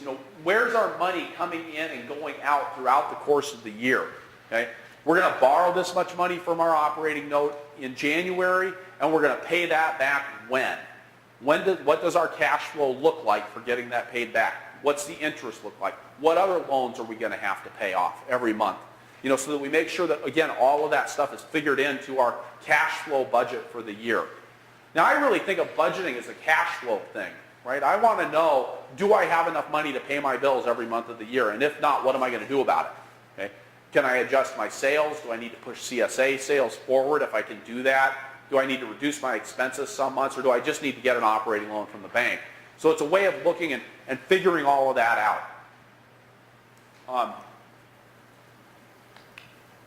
Yeah, and then down at the bottom, basically coming up with, what's our net income, what's our operating expenses, how did things change because of all of these financing activities, that's changes in liabilities and equity, how much money did we have at the beginning of the period, and then how much money did we have at the end of the period, and just having the math that gets that done. Okay? So now we can look at over the whole year and say, well, what approximately are we going to be looking at in terms of dollars that we have every month? It also is really important because if you're a checkbook, if you're used to managing things with a checkbook, and suddenly you find yourself in May, you got done with your CSA sales, and now you've got $10,000 extra dollars in the bank, you got to remember that you still have to produce vegetables in June, July, and August, and pay employees in June, July, and August. So you better have a way to look forward and say, oh yeah, I'm supposed to have $10,000 extra dollars right now, so I'm just going to sit on that and not make any decisions based on the fact that I've got money in the bank. That's where a budget comes in really handy, because cash flows for a farm tend to be very seasonal. You got a lot, vegetable farms, you got a lot of money going out in January, February, and March. If you got a CSA, you got money coming in March and April and May, and then you got money going out again for labor in June, July, August, and September for the harvest. And then you have a drought over the winter where somehow or another you got to figure out how you're going to pay your bills until you can start selling CSA shares again in February and March. And so you need to know how you're going to manage that and not just be monitoring based on how much money you've got in your checking account. we talked earlier about the plan, monitor, control, and replan. So we make a plan, that's the budget. We want to be monitoring for our adherence to that budget every month. Then we want to be controlling, right? Oh, gee, we're not according to plan. We need to do something about that. And then if necessary, we want to replan. And then we go back and we're planning again in the wintertime. How much money are we going to have next summer? Being responsive is important. So we actually fill out a control sheet on our farm. When there's deviances to budget, like when things aren't the way they're supposed to be, we're actually going through. And I used to do this automatically managed with some software, but I just do it by hand now. Where we would just write down, well, gee, we're not making as much money on CSA as we should be. Why is that? Do we need to do something about it? Whose responsibility is it? And try to fill this out once a month when we're going over our budget process. It takes a lot of discipline to do this, but you can create the best budget in the world, but if you don't control the budget, then why did you go through all of that work, right? And I work with a farm that has exactly this problem. They spend months and months every winter putting together these extensive, detailed budgets to show how they're going to make a return to profitability. And then in the summertime, they're like, oh, we're too busy. We can't look at the budget. We don't know where our money is. The bookkeeping's not getting done on time. The management's not making time to get the reporting done in a timely fashion. And suddenly they find that, lo and behold, come December of the year, they're broke again. And now they're making another budget to return to profitability. But you got to have the discipline to sit down and be the manager and say, are we doing what we said we're going to do? And if not, why not? And what are we going to do about it? And if we can't do something about it, how are we going to change that? How are we going to replan to still come out with our shirts at the end of the year? Okay, so now we're going to talk about financial statements, and it's nice that we're enthusiastic about them. And the whole thing with putting together good financial statements is really to begin to understand what's happening in your business. And so these key questions, which I've written up here, and now I'm going to read them to you because it's a PowerPoint presentation, right? So I have to read some of the slides. How is your farm doing financially? How much of your farm do you own? How profitable are you? And where is your cash going? Okay, so trying to figure out, really understanding what's happening in your farm beyond, do you just have money at the end of the year, and do you feel good because you made a little bit of cash at farmer's market? There are three really key financial statements that we're going to generate: the balance sheet, the income statement, and the statement of cash flows. And we're just going to go through these one by one. We're going to start with the balance sheet. So the balance sheet, the biggest question with the balance sheet is, am I solvent? Okay? Does the amount of my assets outweigh the amount of my liabilities? Okay? It's a snapshot of your financial situation. So this is important to understand with these financial statements. They all have a different relationship to time. Okay? The balance sheet grabs a picture of your farm at one particular point. And to really make the balance sheet useful, you want to do a balance sheet every year at the same time. And my recommendation is to do a balance sheet on December 31st of the year. Okay? Just because, it's the end of the tax year. It's the end of, usually it's a quieter time on the farm, at least in the northern hemisphere. And you're able to grab that one picture. The information that you put together for your balance sheet is going to be useful for your other two statements as well. So we'll base those around December 31st as well. But it is a snapshot in time. And again, we talked about the balance sheet, the assets and the liabilities, and then this really helps you to figure out the equity. This is that question: how much of my farm do I own? Okay? If my liabilities outweigh my assets, I don't own any of the farm. The bank owns my farm, or the other creditors own the farm. If my assets are greater than my liabilities, if the value of my land, my machinery, my plants, the inventory that I have is more than the money that I owe to the bank and to my other creditors, then I own part of the farm. Okay? If I don't have any liabilities, then I own the whole farm, right? Nobody else has a claim to anything that I've got at all. That's the best situation to have. So we're gonna add up all of our assets. So our assets have a couple of different parts. There's our current assets. Okay? So current assets are really primarily cash and money that other people owe you in the short term. So a current asset, cash, money in the bank, money in your pocket. Okay? investments that you can liquidate immediately, supplies, things that you're going to use within the next year to produce a crop. Those things are assets. If you have, bags for your produce, if you've got seeds, those are assets. Crops in the ground are current assets. Okay?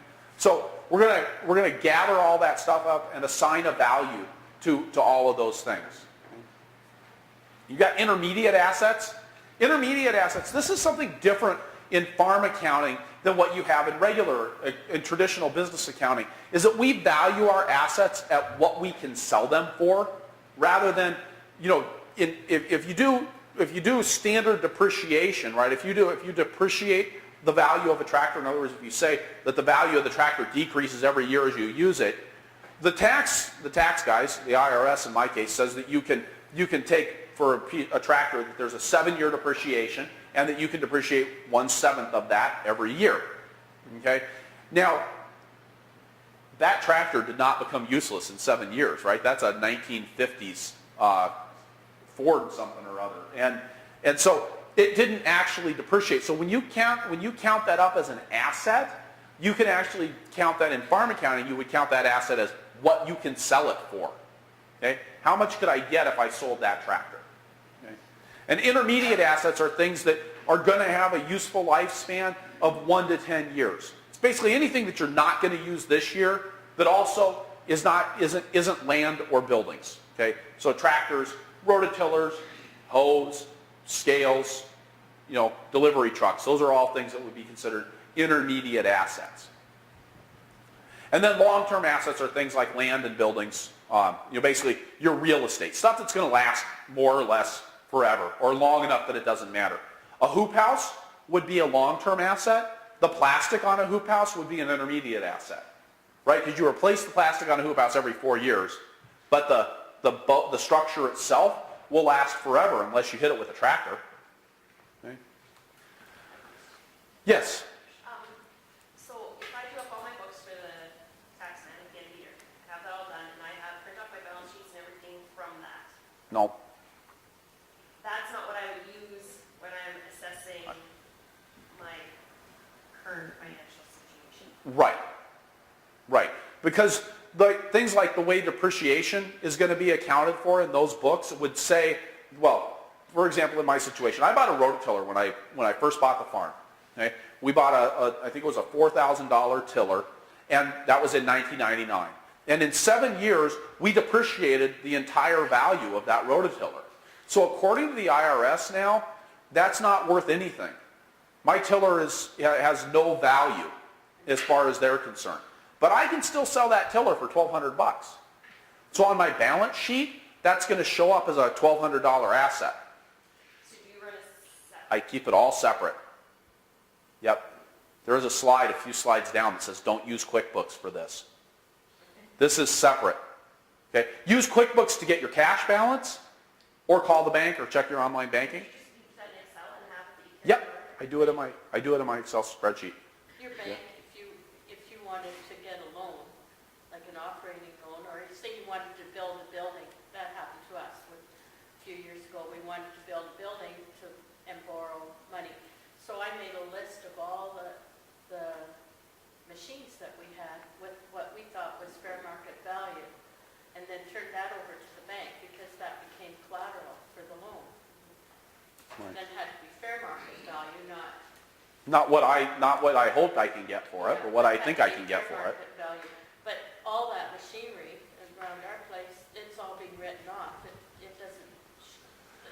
Right. You're not depreciating that on your tax form anymore, Not anymore. because it's all stuff that you bought 10, 20, 30 years ago. Yeah. Yeah. Not changed every single year once I had it written up. This is stuff that's already depreciated, so you gotta change that a whole lot. That's right. So yeah, I keep this completely separate. See, so for me, I don't do my taxes. I hire somebody to do my taxes because I just don't care. My taxes don't tell me anything about how my business is running. The taxes say I owe the government money or the government owes me money, and that's the end of the conversation. And my accountant is in a much better position to figure out how to make it so the government owes me money rather than vice versa. Okay? My job is to understand, am I making money in my business? Not am I making money that I have to pay taxes on. Those are really two completely different things. Does that make sense? Yeah, no, it makes Okay. perfect sense. I just was wondering how you're recording things. So well, because I like databases, I actually track my assets, my intermediate assets in a database for what their value is. And I assign a value in there. So I have a record, and you could do this on a spreadsheet too. You could just have every row in your spreadsheet would have the asset item, and then how much is it worth? What's the current market value? And you could do the same thing for inventory. So at the end of every year, we don't, I'm not accountable to shareholders or a board of directors or anything. So I take my inventory over the last week of December and the first week of January. Okay? I'm sending my crew, I'm not taking my inventory, I send my crew through to take the inventory. I'm like, okay, count up how many bags do we have? How many boxes do we have? And then I know what those boxes are worth and how much I paid for them, and I give them that value at the end of the year. And that's going to become important, and I'll show you on the income statement how that's related. But that begins to give you an idea. What have I got? If I had to liquidate the farm today, would I have to file for bankruptcy? Or would I be able to walk away clean? Or could I move to Mexico? Which one is it? What are my options? So we do the liability side of the balance sheet reflects in exactly the same way. So the liability side, you've got your current liabilities. That's things like credit cards, bills that you owe. If you've got an outstanding bill to the electric company, if you owe somebody money for clamshells that you got at the end of December, those are all current liabilities. The other current liability is money that you're going to have to pay for the coming year, okay? On long-term debt. So how much of that are you going to have to pay in the next 12 months? And that's also considered to be a current liability. Your intermediate liabilities are things that you owe on stuff like tractors, trucks. Okay? Again, loans that are going to be paid off in the next 10 years. You borrow money to build a hoop house, that's probably going to get paid off in the next 10 years. That's going to be something that shows up on your intermediate liabilities. And then there are long-term liabilities. That's the money that you borrowed to buy land or buy, I should say, that's actually not necessarily money that you borrowed to buy these things. It's money that's going to be paid off in 10 to 30 years. So if you guys have a mortgage, that's a long-term liability. Okay? If Sue's got a mortgage, that might be moving into an intermediate liability by now, I hope. My mortgage is still a long-term liability. So we'd love it if it was a short-term liability. That'd be really nice. And the reason that we're making these differentiations is, of course, if you have a bunch of long-term assets, but you have a huge number of short-term liabilities, those long-term assets don't actually help you to pay the short-term liabilities. That's why we're differentiating between these things. Because we're actually talk about later on, we're going to talk about some ratios. We're going to talk about the current ratio, which is comparing your current assets to your current liabilities, which basically tells you, do you have what you need to pay your debts? Are you going to be able to generate over the next year enough money to pay the money that you're going to have to pay over the next year? And how do those things balance out? So this is just an example of how a balance sheet could look. My balance sheet, you asked if I do this in Excel, okay? My balance sheet doesn't have the assets on the left and the liabilities on the right. My balance sheet has everything listed in one column. So the assets are on top, the liabilities are underneath.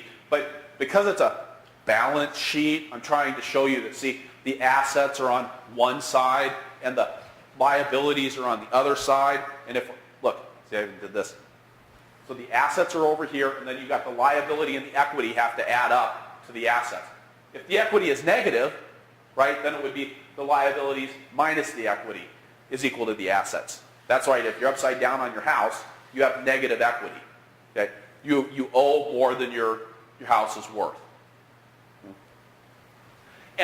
And what I did here is this is just showing, and again, I apologize about trying to use Excel on a PowerPoint slide, but things like current assets, so cash, supplies, slaughter stock, intermediate assets being things like machinery and equipment, perennial plants, breeding stock. So your asparagus field, that's an asset. Usually you would value a perennial crop at the value of the product that crop is going to create for that year. So if you, in this case, let's say that let's say this is an asparagus patch, and you said that asparagus patch is going to yield $5,000 worth of asparagus this year, you would value that asparagus patch at $5,000 on your balance sheet. Now, you don't want to be making these numbers, your current assets obviously are going to change a lot from year to year. But if you have an acre of asparagus this year and you value it at $5,000, value that acre of asparagus next year at $5,000. You don't want to be changing that kind of stuff. The same thing with these long-term assets. Again, in agriculture, we would value these things like real estate and buildings at what you can sell them for. But you know, we're going through this incredible land rush down in my area right now. We've got land that I bought 13 years ago for $1,200 an acre is selling now for $6,000, $8,000, and $10,000 an acre. Okay? There's no logic to it. If I take that appreciation on my balance sheet, it's meaningless and it throws off all of my numbers. It doesn't make sense to make those kinds of adjustments. So with the long-term assets, for your own purposes, I think you want to, see, that's the other thing. You're not cooking the books here. But for your own purposes, value your farm at what you bought it for. Don't value it at what you could sell it for. When you go to the bank, then you can tell them that you want to value it at what you can sell it for. Okay? Because they're evaluating that based on what they're going to get it for. Because what the bank cares about is if they have to foreclose on your loan, how much money are they going to get out of it? That's what they want. What you want to know is your balance sheet improving from year to year to year? And you'd like to know if your balance sheet is improving from your smart investments in your farm rather than your smart investment in land that is suddenly appreciating for some reason that nobody really understands. That make sense? Okay. On the liability side, again, long-term debt for the next 12 months, credit cards, machinery and equipment loans and livestock loans would be intermediate liabilities probably. And then long-term liabilities would be real estate loans that are going to pay off in the next 10 to 30 years, not in the next, if it's going to pay off in 1 to 10 years, then that would move into an intermediate liability. And then your equity and net worth is the difference between your assets and your liabilities. Traditionally, this is put over on the liability side because, again, they would say that liabilities plus equity should equal your assets. But it really could be anywhere. So that's just that same picture. Again, if you have negative equity, it's going to be liabilities plus a negative number, okay, is going to equal to your assets. Don't use the QuickBooks balance sheet. It's worthless. It doesn't give you the information that you need about your business. Okay? It might have information that you want to extract, but because if your accountant's going into your accounting program and marking down the depreciation for the tax man, then that's going to change those values. But you're not doing your balance sheet that way. You're doing a balance sheet that reflects the actual value of your business, not what the tax man thinks your business is worth. Does that make sense on the balance sheets? Okay. The income statement answers these questions. Am I profitable? And if I'm profitable, how profitable am I? So we're going to start with the QuickBooks profit and loss statement, which basically talks about cash expenses for ongoing, what I call revenue expenses. So it's money that you spend to make money. That's what the profit and loss statement has in it. It doesn't include a lot of other stuff in there. It's just talking about money.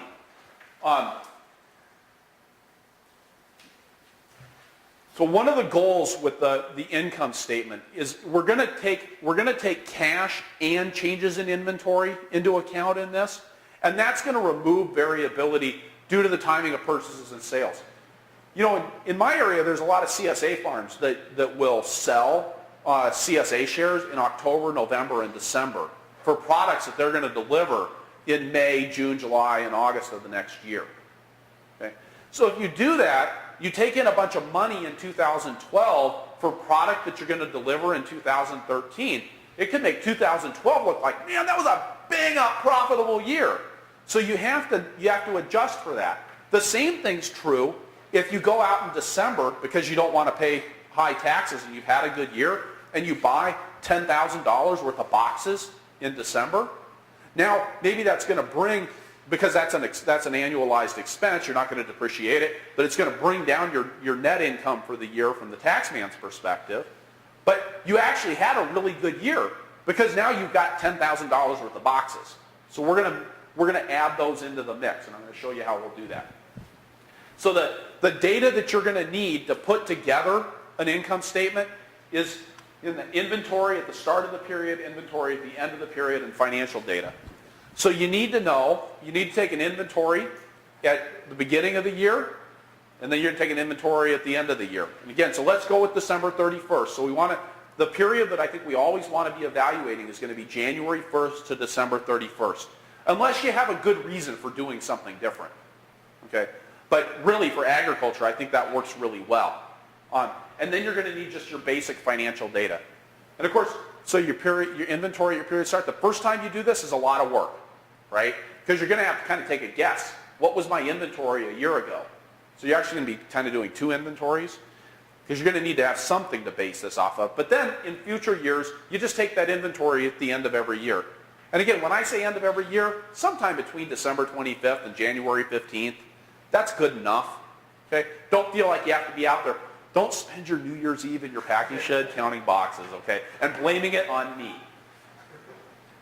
I don't want to change the color scheme. So in the States, farmers are allowed to file their income tax on a cash basis, right? Yeah. Right. No other businesses do that, but like all other businesses file for income tax. Based on. Inventory. Yeah, I think all businesses can file on the basis of a cash-based system. And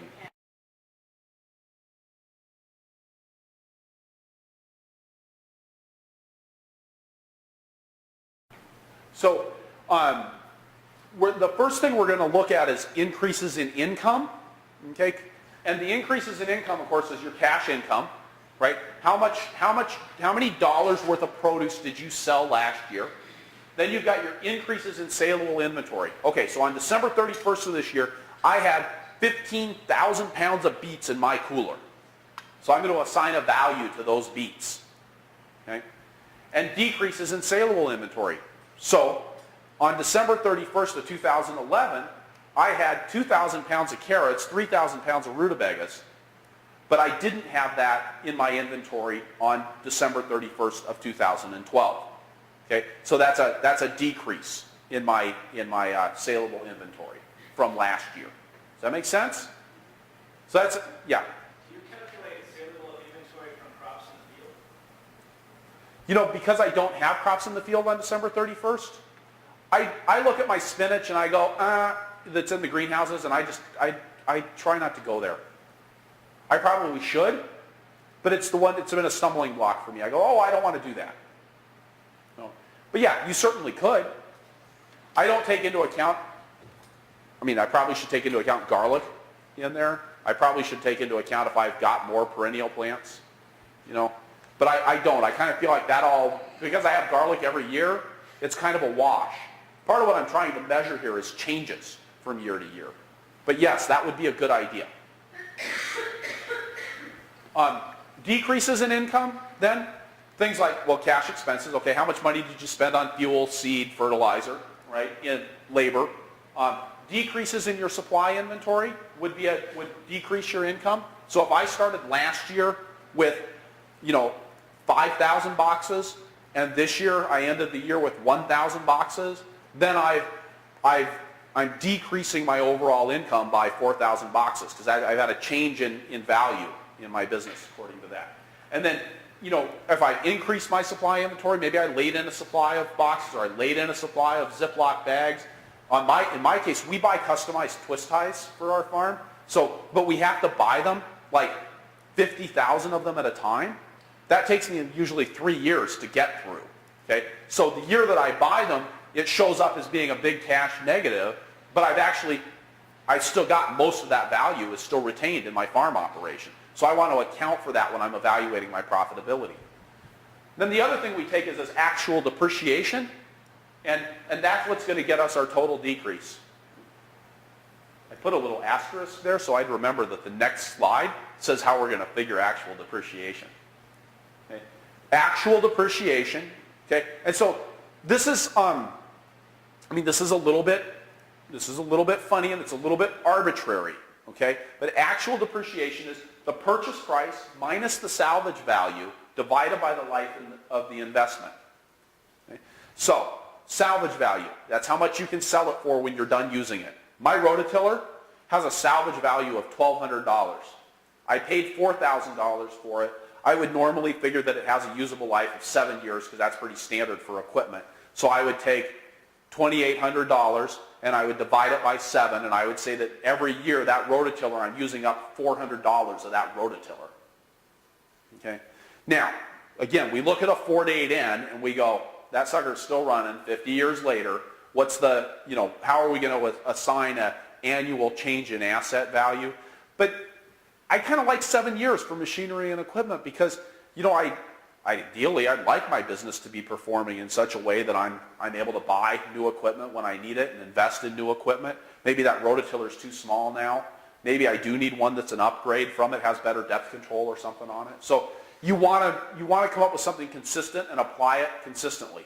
That's the most important thing here. Okay? Again, because you're doing this for you and not for the tax guy, you can depreciate something that lasts, you can depreciate 1/7 of the value of a rototiller that lasts you 15 years. You can depreciate it 1/7 every year for the purposes of writing up your income statement. Not the tax man's income statement, but your income statement. Does that make sense? Okay. The total increase minus the total decrease, that's your net income. That's pretty straightforward. The important thing here is to do your best. Okay, and a lot of times people will get hung up. This is a good example, the spinach and the garlic. The spinach in my greenhouses, the garlic in the field, I should definitely be dealing with that in my income statement. But because I get to that point and I go, I just skip it. Because I want to do the best that I can with this. And you don't have to count every Ziploc bag. Look at the number of Ziploc bags and go, is there 1,000 or is there 500? Okay? I think it's important not to get too hung up on the details with this, but the general theory of it. Okay, so does that make sense for the income statement and why that's a real measure of how your business did this year? What we didn't talk about was the CSA, and if you sold CSA shares in October, right, that should actually show up as you would increase your income because you'd have cash income, but the fact that you sold those early should actually show up over here. So I would take all the shares that I sold in the fall of 2012 for produce that I was going to deliver in 2013, and I would take those back off the income on the decreases income side. Okay? Because again, it's not a measure of how your business performed in that year. It's a measure of how the fact that you took income early that you're going to have to produce next year. So you want to balance those things out from year to year to year. So it'd be like if you would kind of put your inventory to the negative. Yeah. So Yep. about negative 700 shares. Right. Negative. Right. Or in that case, with the CSA shares, I would actually say, I have minus 50 CSA shares. I'm going to decrease my income by, I sold 50 CSA shares in October. That means I'm going to decrease my income by 50 CSA shares because it's going to show up as cash income. I want to make sure that I take it off somewhere over on this side. Is there a way to show that if you were in the taxman books, if you took that income in 2012, can you have that as an amount owing still at the end of the year as opposed to I don't think so, cash? but I'm not sure. You can journal it in as basically a liability, just give a rebate. Right, but see, if you're doing cash, and I'm out of my depth here, but my guess is that because you're doing cash, if you're doing a cash basis accounting, then you can't claim a liability on your cash basis accounting. It doesn't matter. It matters on a accrual basis, but it doesn't matter on a cash basis. But I'm going to defer that one to a tax person. And it would be a question, it is something that could have serious implications. If you're going to take money in October, but you're not going to buy boxes, seeds, and fertilizers until December, that's something that could have a serious impact on your business. So you want to make sure that you figure out how that's going to work. But at the same time, if you do this over several years. Right. You just want to say that that income came in 2012, and those vegetables went out in 2013. Now in 2013, October, you sold some more CSA shares. Right. Yeah. So, Again, for the tax purposes, I think, It'll balance out. yeah. yeah. And it's the same thing, people, I've sold things that people owe me the money in the fall, and I don't get their money until the new year. Right. So the money came in, I've got on my bookkeeping right now, money that came in January and February for produce that I sold in October. And so this year, I'm already ahead, even though Yeah. I haven't grown anything, but. Well, and I I'm just sure. know that because it comes, that's the issue with cash. Yeah, and I'm sure that nobody's ever, on December 30th decided that they weren't going to make a trip to the bank because they really didn't want to claim that income on December, in 2012. And so they just waited to make the deposit until 2013 and didn't enter it into your QuickBooks system even though it was sitting in your inbox. I can't imagine anybody would ever do that, right? Especially when they're not on tape or when they are on tape. So, okay, so the cash flow statement is going to tell us where did our money go? How did that money get spent? Okay? And again, do I have more cash at the end of the year than I had at the beginning of the year? So don't use the QuickBooks cash flow statement. Again, it's just kind of messed up. This is asking how did my cash position change? What have I taken out of the business and what have I put into the business? Okay? A lot of farms have somebody working off the farm. So this is a way you can begin to take that into account too. So basically, if we do see Rocky Falls Ranch, that's Rock Spring Farms' alter ego. So the statement of cash flows, again, describes a period of time, just like the income statement does. We have a beginning cash balance. We take our cash from operations, cash income, cash expenses. So here, statement of cash flows, right? I took in that money for the CSA in October, even though it's for next year's CSA. That's going to show up here because we're just talking about dollars. Okay? We take our cash from investing. That's going to be our, what equipment did I sell? What equipment did I purchase? Here's my total. Cash from financing. How much money did I borrow? How many loan payments did I make? How much money did I draw out of the business to pay for living expenses or whatever, or pay for my salary or to invest in my kids' college funds? Okay? And then that's going to get me my net change in cash, and that gets me my ending cash balance. A lot of farm balance sheets, dairy farmers in our area would actually include the spouse's income, the off-farm income in this. Would actually be counted as, would show up, I think they usually end up putting it in cash from financing, because it would be the offset to the owner's draw. Okay? How much money, because they're dealing with it as a household unit, and that's really considered to be the business. Whereas for me, Rock Spring Farm is a business. Okay? But a lot of dairy farms would look at it and say, well, the Blanchard family is a business. So any money that comes into the Blanchard family is going to get accounted for on here, and any living expenses are going to get accounted for on here. Because that's how a lot of farms in our area work, especially the dairy operations. Okay? And so, again, this is just telling you how did your cash position change, and we can see here that my cash position actually went backwards. And you want to use all three of these statements in conjunction to look at this and say, how does everything fit together? How are all the pieces of the puzzle? Because it's possible to have an extremely profitable year and still be moving backwards in a cash position. Right? If you've got a lot of debt, you could have a great year. Your income statement could show that you made tons of money. You brought in $50,000 for all the vegetables that you sold. You came out $50,000 ahead. But if you had $49,000 of debt service, that's going to change your cash flow statement. Okay? The performance of your business is still the same from a profit standpoint, okay? But not from a cash flow standpoint. So you got to understand those things in relationship to each other. Which is going to lead us to so did that make sense? This is like one of the most important things I found with doing math is you stop every now and then and you go, did that make sense? I always have to tell my employees, I don't think you're stupid. I just want to make sure that I'm understood. Okay?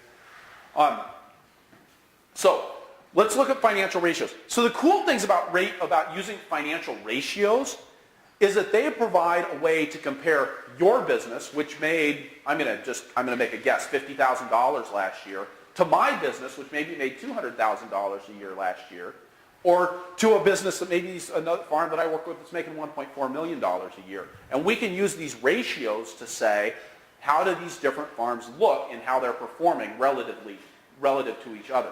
Rather than saying, I made $20,000 profit, well, if you made $20,000 in profit from a quarter acre of produce, you were doing great.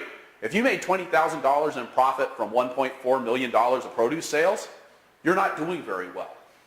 Okay? So understanding things like margins is part of this discussion. It also lets you then enables you to evaluate your business from year to year. What was our margin 3 years ago when we were growing on 2 acres of vegetables versus what's our margin now when we're operating on 10 acres of vegetables? Are we actually making enough money to make it worth the extra financial risk that we put in and the loans that we've taken out and the negative cash position that we've assumed? Are we making enough money that we're going to come out of that in the future? Okay. So the first and most, obviously one of the most important things, right, if you want to stay in business is, can I pay my bills? Okay. And the way the bankers evaluate this is they look at your current ratio. Okay. We talked about this a little bit earlier. This is your current assets relative to your current liabilities. Okay. And obviously you want to have more current assets than you have current liabilities. Current assets describe your ability to produce cash. Okay. And current liabilities describes how much cash you're going to need to come out. You know, so you want to have you want to have more assets than you have liabilities in each of these categories. So if your current ratio is less than 1, that's a good sign that you're heading for a wreck. Okay? So that's why you would want to do that balance sheet every year on December 31st. Look out over that next year and ask yourself, am I going to be able to pay my bills? Now, what's that? Very distracting photo. Sorry. Flashbacks to your apartment screen. There's also just this general question of, you know, can I pay my debt? And can I pay my debt is this ratio called the term debt coverage ratio. And if you calculated these every year, you would be able to compare the performance of your business from year to year to year. And your banker's going to do this if you go to them for a loan to scale up or an operating loan or to cover a loss, whatever. And this is really looking at your capital debt repayment capacity divided by your scheduled loan payments. And here's how you get this capital debt repayment capacity. So that's got an asterisk there, so I know this is coming up. Term debt coverage ratio. Net farm income from operations. I hate these abbreviations, but otherwise you can't fit the damn thing on a PowerPoint slide. Okay? So this net farm income from operations. How much money did you make from farming? Okay? In other words, on your income statement, how much money was there? Okay? Did you make a profit? Well, actually, I shouldn't say. That's not your income statement. That's on the cash side of your income statement. Non-farm revenue. So how much money did the spouse bring in? The depreciation expense. Okay? You get to add the depreciation expense back in if you've taken that out already. Okay? And this would be like on your tax forms. Okay? So you don't want to, this isn't taking into account your depreciation expenses, right? This is an expense, so it's negative. You're adding it in, so you're offsetting it. Adding in your interest expense, because that's part of paying for debts, and then minus the scheduled payments divided by the scheduled loan payments will tell you your term debt coverage ratio. Okay? And you want to have that term debt coverage ratio wants to be less than 120%, or else, again, you're looking at another tractor wreck. Am I solvent? Right? This is, do I have more money than I owe? Right? Kind of a fundamental question here. And this is just your debt to asset ratio, total liabilities over your total assets. Okay? So we're looking at the overall picture now. Everything on your balance sheet, and one compared to the other.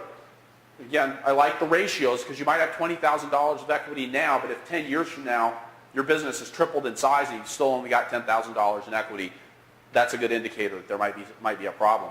And that debt to asset ratio ideally should be greater than 70%. Okay. So did I get the arrow pointed the right way there? Yep. See, now it's getting late in the day. Even I get confused about the math by 4 o'clock in the afternoon, especially when it's Eastern time. Am I making money? Right? So now we've asked, am I solvent? Okay? Do I owe more? Can I pay my debts? Okay? Do I owe more than I'm worth? Can I pay my debts? Am I making money? So one of the things we want to ask is, am I at the right scale? Now, this is the right scale for the number of assets that you have. Okay? So if you've invested $100,000 in tractors and equipment and you're selling $10,000 worth of produce a year, you're a hobbyist. Okay? You want to be turning over your assets, turning over the value of your assets quickly. So you take, for that, you're going to take your gross farm revenue, how much money did you make from selling produce last year, and divide that by your average total farm assets. Okay? That would be your average over the year, right? If you bought a new tractor in December, you're not going to, your average, that wasn't in there all year long. You want to take your average value of your assets all year. So now that's a little bit complicated to think about exactly how you'd figure that one out. So if you bought a tractor in December, I might kick that out. If you bought a tractor in June, you'd put in half the value of that tractor this year, okay? Because you used it for half the year. Okay? And that gross, now again, talking about scale, right? That was I had this garden at East Springs College, that was my asset. I had a shovel, right? We had a good asset turnover ratio there. There's not, this isn't a warning sign thing, right? But you want this to be a good number and you want to see it improving. What's my per unit profit, right? Am I making money how much money am I making for everything that I'm pushing out the door? So again, we're going to do that NFIFO, the net farm income from operations, add the interest, take out the unpaid labor, okay? And then, right, if you put in a bunch of unpaid labor, it could make your profit look really good, okay? So you want to take that out of your net farm income, okay? Because your labor has value, even though you probably don't pay yourself an hourly wage, right? So you want to take out some value for that, and then you're going to divide that by your gross farm revenue. Again, with this accrual adjustment, that means that's what's on your income statement. And that's going to tell you, am I making, for every CSA box that I'm putting out the door, how much money am I making? Okay? For every dollar of value that goes out the door, how much of that am I keeping? That's a really important question. What percent of the revenues am I actually keeping? Right? What am I holding on to? My net farm income ratio. Net farm income versus gross farm income. Okay?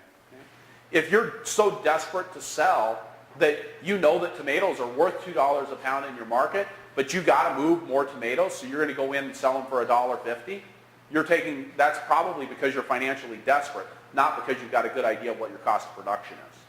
Okay. So I want to talk about some ways that you can avoid the wreck. And we said first, talk to your lenders immediately. Okay. Changing your amortization, and I'll show you the math on this later, but if you're having trouble making your debt payments in the short term, it's a horrible idea to take short-term debt and turn it into long-term debt. It's a really bad strategy, except if the choice is, am I going to take that long-term debt and turn it into short-term debt? Excuse me, am I going to take the short-term debt and turn it into long-term debt so that I can keep my business going and I feel like I'm going to turn the situation around? Then it's worth doing that. But otherwise, it's just a way for your banker to put an extra stranglehold on you. Okay? And we'll look at an amortization example in a little bit. Considering a line of credit would be an important thing to do. Can I get the bank to say, gee, I know that when the tomato crop comes in August, I'm going to have money.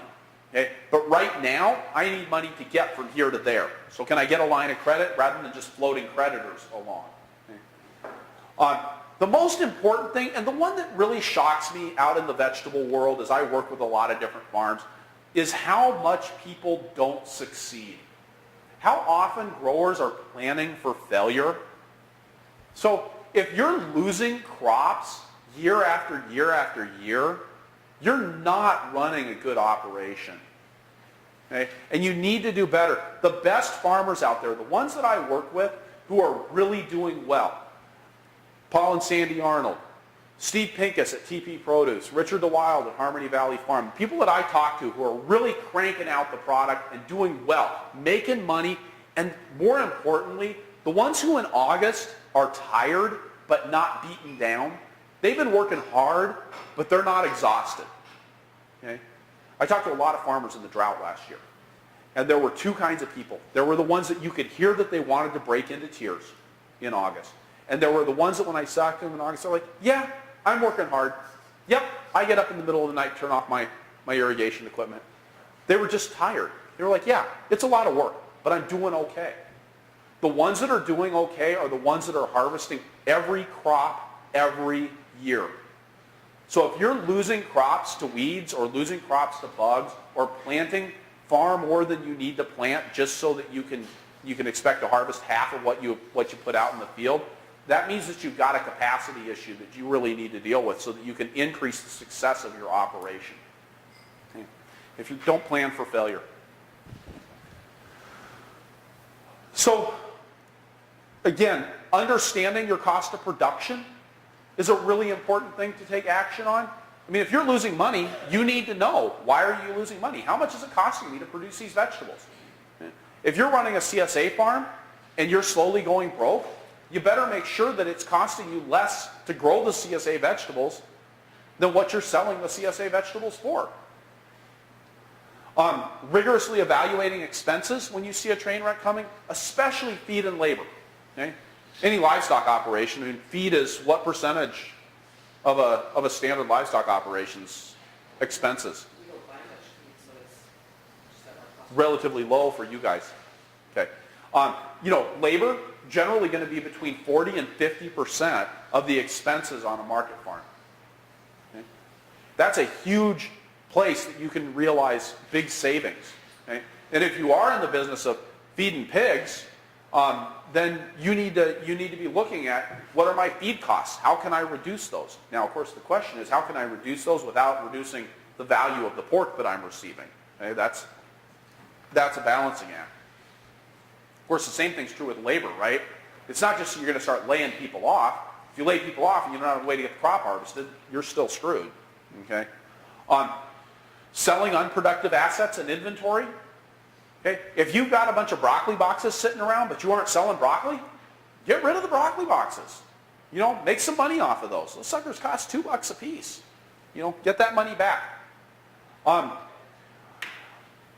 Then there's, that's on the what you can do side. There's also some things that you can do in working with others. And a lot of places, and I don't know if you guys have this up here in Ontario, but in Wisconsin at least, it's really easy to get a farm financial advisor that works for the state to sit down and do a detailed financial analysis of your business.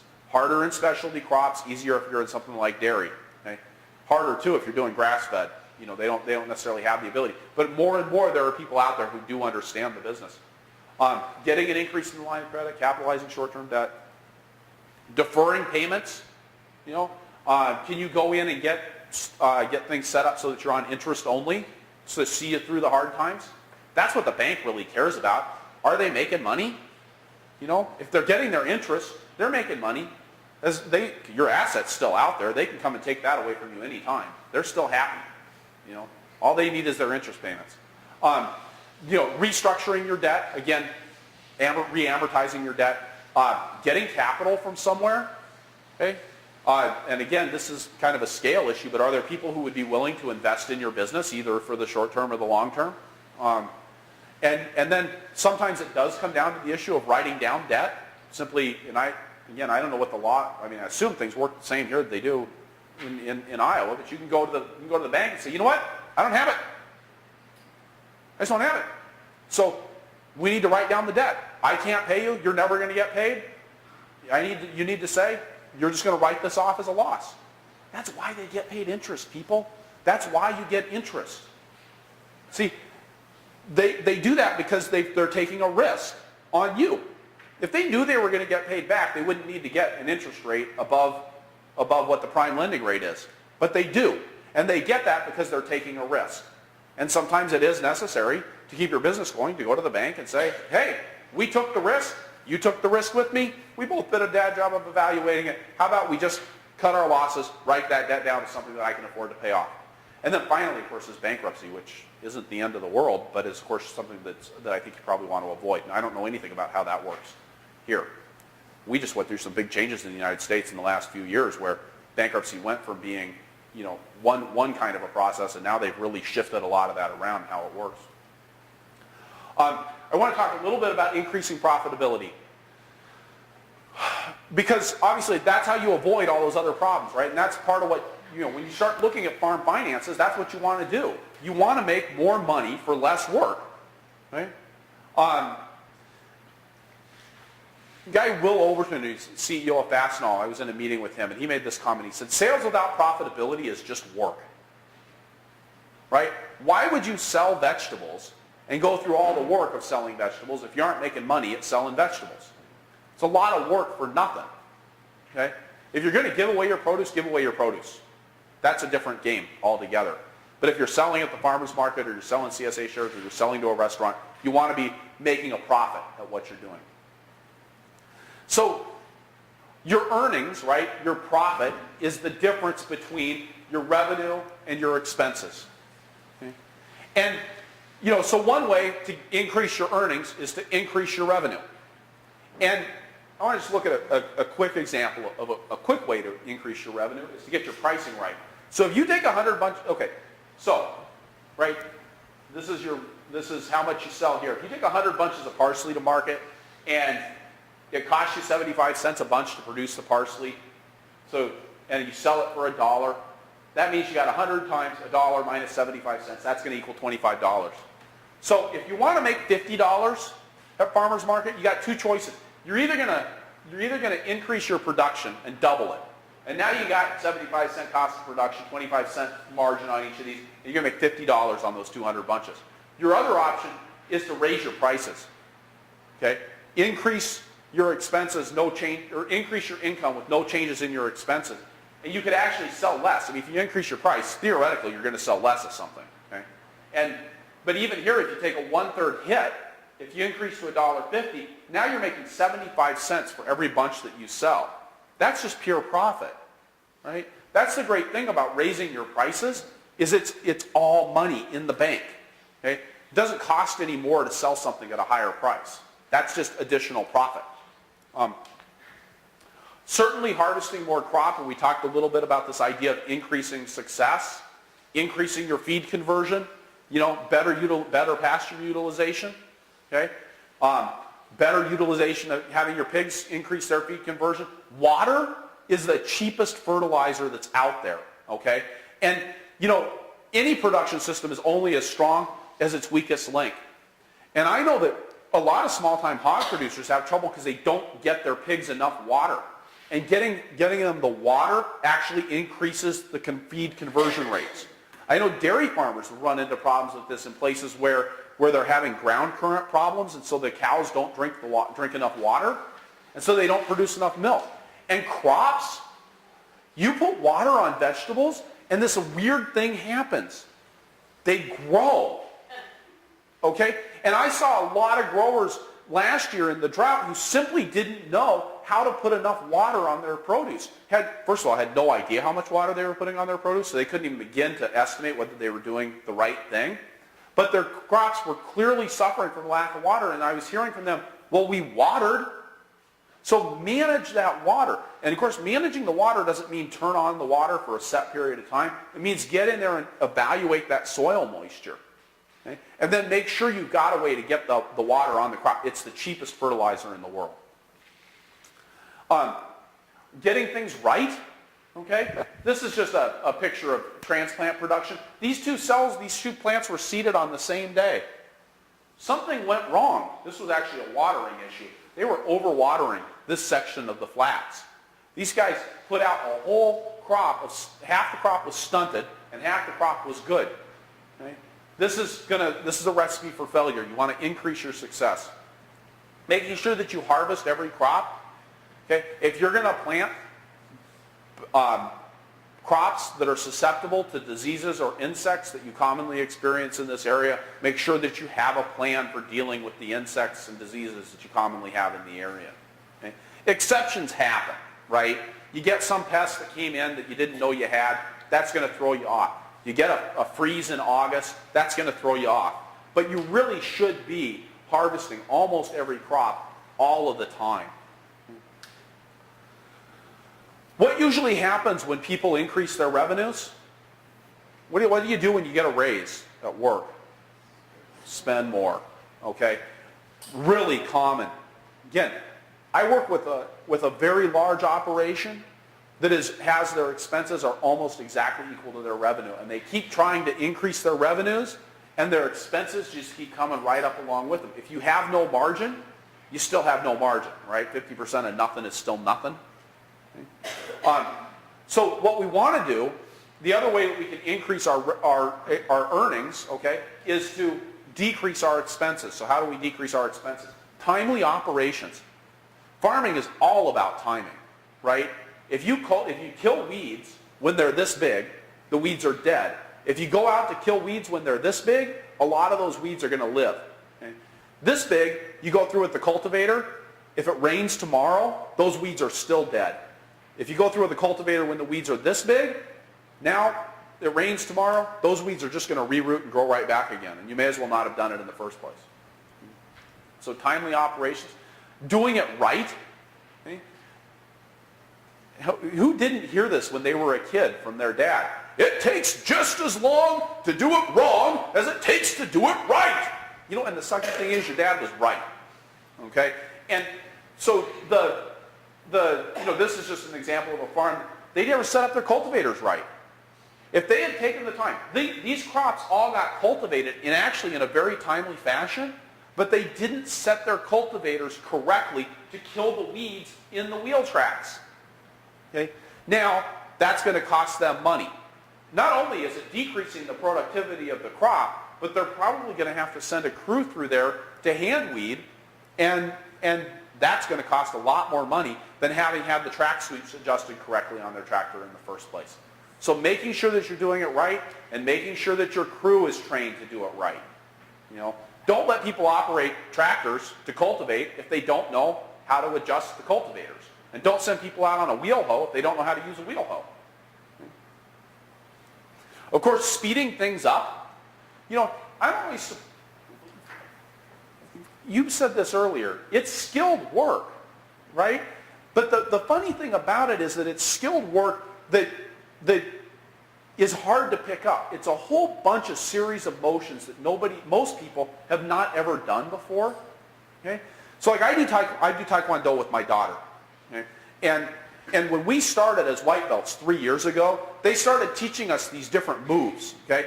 And they were all really confusing. Right? We learned how to do a high block, and we learned how to do a low block. And all of those things, everybody in the white belt class would sit there and stumble over them, adults and kids alike.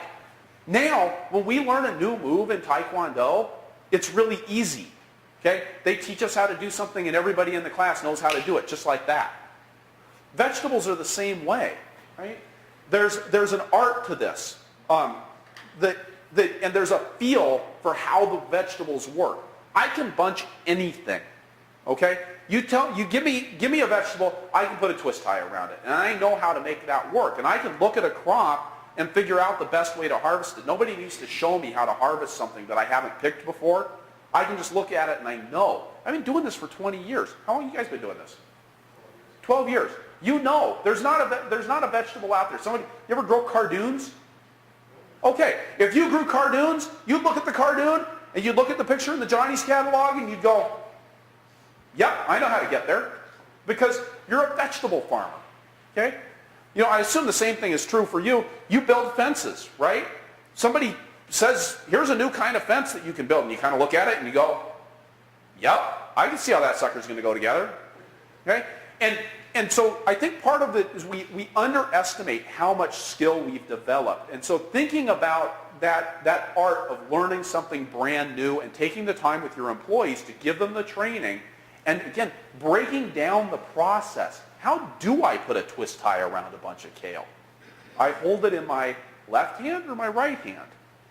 You know? And I'm telling you this right now, I actually couldn't quite tell you how I do that. I always have to bunch the kale, and then I go, okay, this is how I do it. But I'm putting the twist tie around the bunch of kale like this, switching hands with it. I'm grabbing the twist tie, I'm cinching it down tight on the kale, less tight on the cilantro. I'm breaking the paper once, and then I'm giving it a half a turn. Okay? And if you could break things down like that, people are going to be much more effective when they get out into your field to work. So speeding up that labor. Of course, again, labor, 40% on a vegetable farm of your expenses. Almost, I don't know that I've ever seen a farm that had less than 40% expenses on labor, unless they were a very small operation without any hired labor and weren't accounting for it. Reducing your overhead, of course, is another way to reduce your expenses, reduce your outflows. Okay, this is Steve Pincus's farm, TP Produce down near Madison. They've got this mechanical 5000 transplanter. This sucker's a great thing. It's a carousel planter. They can put out thousands and thousands of plants an hour per row with this, and it's super easy to operate. They're super expensive. So what does Steve do? He goes and buys this really expensive brand new mechanical 5000 transplanter, and for his plant trays to hold the plants, he's got this crappy thing that he welded together with a bunch of pieces of leftover plywood slapped on top of it and an old rusty fuel barrel that he's using for a water tank. Okay? So he's reducing his overhead. He didn't have to have everything fancy and new. He put the money where he needed it, which was on the transplanting units and the drive units, and the rest of it, he doesn't make money from having fancy plant racks and a shiny water tank. He just made it up and made do. Let's look at amortizing things out real quickly. So if you've got a $30,000 loan at 8% for 5 years, your monthly payment's going to come out to be $604 on that. So if we amortize that out for 10 years instead, it comes out to be $361. Okay? So same loan, right? Same amount of capital available, $30,000, but you amortize that down so much lower. Now overall, you're going to be paying a lot more money for this. It's going to be more expensive money, but you've got a lot more time to pay it. Okay? One of the things that I see some beginning farmers do is because they're so afraid of debt, when they do take on debt, they want to pay it down as quickly as they possibly can. And so they set themselves up with really short amortization schedules, and then they can get themselves in trouble that way. Okay? You'd be better off setting up a long amortization schedule, and then, if the monthly payment's $361, nothing prevents you from paying $604 a month. Okay? Make a plan and pay it off. But then if you do get in trouble, if you run into a tight spot, then you've got another $243 of liquidity every month that you can draw on. Okay? And that can really add up over the course of a year. So ideally, of course, we increase our revenue and we decrease our expenses all at the same time because we're Superman. All right, so that's what I've got on Fearless Farm Finances. Again, I'm just going to mention the book, which goes into a lot more depth than everything that I've done here, but covers a lot of the same material, and I really do highly recommend it. It's a book that somebody who didn't know much about bookkeeping would understand. Yes, and it actually goes in depth about more of the physical processes for doing the bookkeeping, and ways to actually get that job done. Yeah, I think that's what we've heard again and again and again. The book hasn't gotten a lot of publicity, but everything we hear about it is that it really is something that people who don't understand finances, don't understand bookkeeping, are feeling like they're coming out of it with a much deeper understanding. Angie, what did Mike, the chicken farmer, say at the Fearless Farm Finances workshop after he went through this class on Fearless Farm Finances? Do you remember? Saved his marriage, first of all. Yeah. So I feel pretty good about that, being a part of that. And it goes, again, a lot more in depth. This was a pretty brief overview of a really complex topic. Now, I tried to hit on the high points here, but I hope we did an okay job of that. But there's a lot more to this. And that book's going to have, if there are questions that have come up today, that book's going to have a lot more answers in it. There, I plugged the book. That's what you're supposed to do when you're a professional speaker, right? You're supposed to sell your other products. So, okay. It's 4:30, and we just got done spending 3 hours talking about math, so I can imagine that you're all feeling as fried as I'm feeling. But are there questions? Comments? The comment that I would have about trying to increase your profitability is exactly what you were saying, where it's not a one-time thing, and if you say you wanted your income, your profit to go up 10%, you don't have to save 10% of your expenses, and you don't have to increase everything, your prices in all at once. But if you do 2% here and 3% there, Mm-hmm. all of a sudden, you've got the profit that you want. And you do have to kind of pencil it out. For instance, if you're making 20 cents of profit, well, say $1 a box on tomatoes, and you put them on, that it's costing you 50 cents. If you lower your price by 20 cents, you're losing 40% of your profit. Right. And so be very careful when you lower your price, because you're only lowering at 20 cents for the customer, but you're losing 40% of your profit. And the opposite is true. You Yep. alluded to it, that every time you raise your price, it's pure profit. Because if you're already making a little bit of profit, and you put your price up 5%, even just a nickel, it's on 100 units, now all of a sudden you've got $5 and so on. And the same thing works with your expenses. Or if you can get your supplier to just buy one more unit a year, or if you can get the same people to buy, or if you can get 3 new people. Right. All of those things start to add up. But if you play with those numbers, you'll prove to yourself you should never put things on sale. You should never discount and all those kind of marketing things. Does that make sense? Because this is actually a really important point. And especially when you start looking at doing institutional sales or making the shift from selling at farmers market to selling at wholesale. And then if you start working with retailers and stores, and then you go and try to sell something to a cafeteria, a lot of times they are going to ask you to do rock bottom dollar prices. And you've got to be in a position to evaluate that and say, gee, so if I'm making 10 cents a bunch when I sell kale, and so I'm selling it for $1, and it costs me 90 cents to produce it. If I say I'm now going to sell that for 95 cents a bunch, you've just cut your profit on that bunch in half, right? If you say instead that I'm going to sell it for $1.10, now you've doubled your profit on it, all because you just changed the price. And a lot of times the market will bear a whole lot more than what we think it'll bear. And so again, what can you do to get to be able to increase that price? Now for us with winter squash, we used to only pick the ripe winter squash out of the field. And we would take it to farmers market, we'd sell it for $1.25 a pound for winter squash. But people knew, and we advertised the fact that when they came to our stand, they could get a ripe winter squash. And they didn't have to search, and they didn't have to guess, and they didn't have to listen to my shenanigans. Everybody else at farmers market was charging 65 cents a pound for winter squash. Now, I left 35% more in the field than I would have otherwise, but if you do the math on that, it was worth leaving the product in the field to be able to capture that higher price at farmers market. And I didn't have to pick it. Yeah. Of course, it was habitat for the squash bugs unless you got it chopped up good enough, but it was still, So really thinking that stuff through carefully. And you had a question or a comment. Yeah, just to continue with that, so the price to produce a crop for retail sale or direct sale as opposed to wholesale is going to be the same. That's not going to change. Right. What's going to change is what you charge for it or what you return. In your experience, what has been the incentive to go the wholesale route, knowing that you're selling for less than the other ones? Very good question. So about why I would sell at wholesale when I'm getting lower prices, basically, because the cost of Some background here, Yeah. why we're all here together today stems out of this local procurement thing where the institutions should possibly buy from some of us in this room.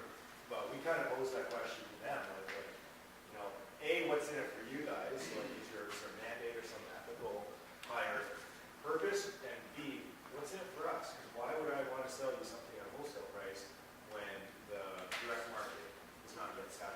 Okay, so now I'm obligated to do the teaser, okay, and the teaser is for tomorrow afternoon because we're actually going to get into this in a more in-depth way about evaluating cost of production, but also cost of marketing, okay? And that's the key piece for me and why my farm let the CSA go and let the farmer's market go was because the cost of marketing through those channels was higher than I was willing to pay.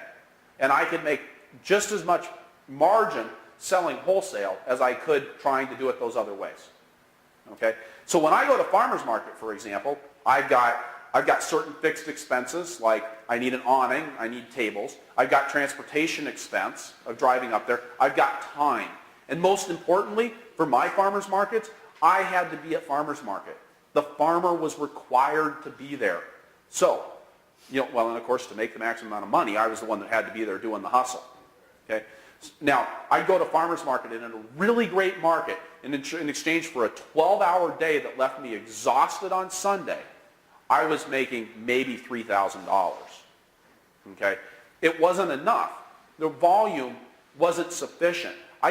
So I could tap into a higher volume by moving that product wholesale. I could narrow my product line and focus on the crops that I was the most efficient at producing. Okay? This is why we got out of CSA. In a word, green beans. Okay? The CSA demanded green beans. I live too far from the market to have people come to my farm and pick their own damn green beans. So we just couldn't negotiate that one. And every time we took that away from the CSA, we got negative feedback and we lost members.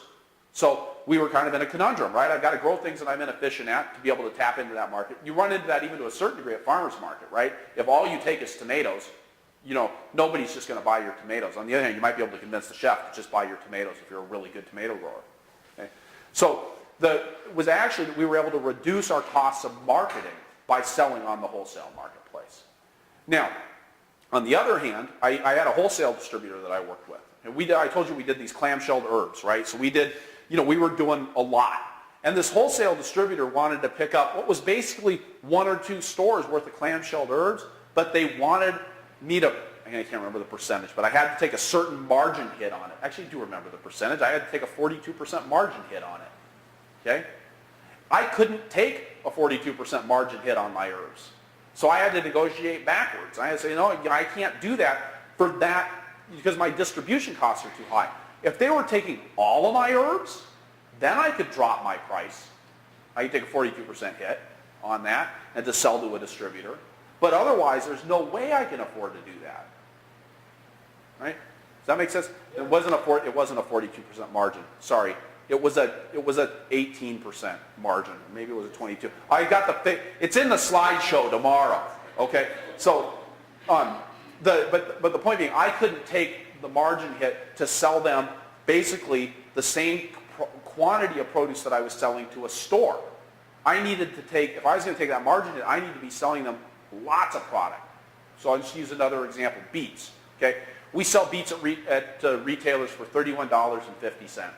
Now, last week, it was becoming apparent that our beets were not going to last for months and months and months. So I did call the wholesale distributor and I said, you know what? Can I sell you these beets? And I used my margins to figure out what I could sell the beets for. And it was worth it for me to take a lower price for the beets for the fact that I was able to have my employee wash every beet that I have left on the farm.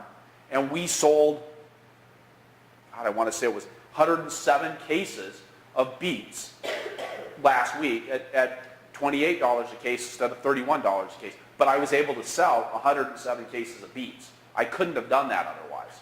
So I was capitalizing on and reducing my expenses for deliveries by getting them all on one truckload and getting them up to the cities.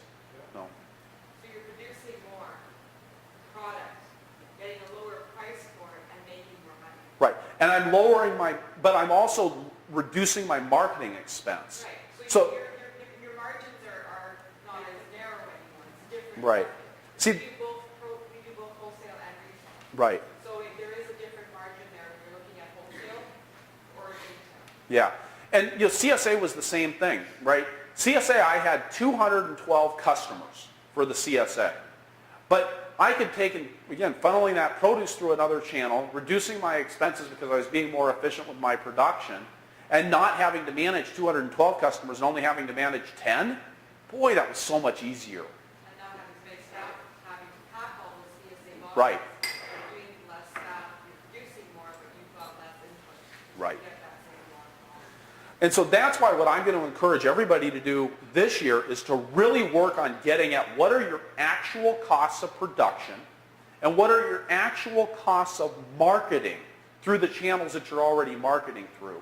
Because that's what's going to tell you whether you can sell to a chef or to a store or to a wholesale distributor or to a cafeteria at the prices that they're going to want to offer you. And it also is going to give you the power to go in and say, you know what, I happen to know that producing carrots costs me 83 cents a pound just for the production. So yes, I realize you can get carrots from California for 19 cents a pound. But here's what you get, here's the value you get in mind, and here's what it's going to cost you because I know my cost of production. I'm not just pulling numbers out of the air. See, and then that goes exactly the opposite to what I do. I don't sell anything Right, except on the farm, right. but I have huge marketing costs. Well, yeah, you were saying you hire people in to work the store. Yeah, and everybody, but all my produce is paid, it just has to look after itself. And all the marketing costs are accrued to entertainment. Right. So somebody pays admission to come and ride pony and ride on a wagon and do all of those things. The squash doesn't pay for any of that. The Right. squash just sits there and people buy it, but nobody would come and buy it unless they paid their admission. Right. There And are that- all kinds of ways to market. Yep, and that comes with You the, have to know your costs. yeah, and that's a monetary expense. It's a monetary expense, but it's also a personnel expense for you and your time. And that, I think, is one of the hardest things to get a handle on for people who are independent business people who are doing most of the work themselves, right? Is what's the value of your labor and where does that all fit in? And again, we're going to take a look at that some more tomorrow. The problem right now in this area is almost everybody is selling everything that they're producing, except for the potato people. The potato people, they could expand, and they're, like, at least that's what they told me, is there's two big potato producers and they have storage. They could actually increase their production and sell it. Okay. Sell more, but they've met their limit. But most market vegetable people are already selling everything that they're growing. And so one of the things that we're going to look at tomorrow morning, hopefully, and I hope that people will be here for this, is we are going to look at how to actually grow more.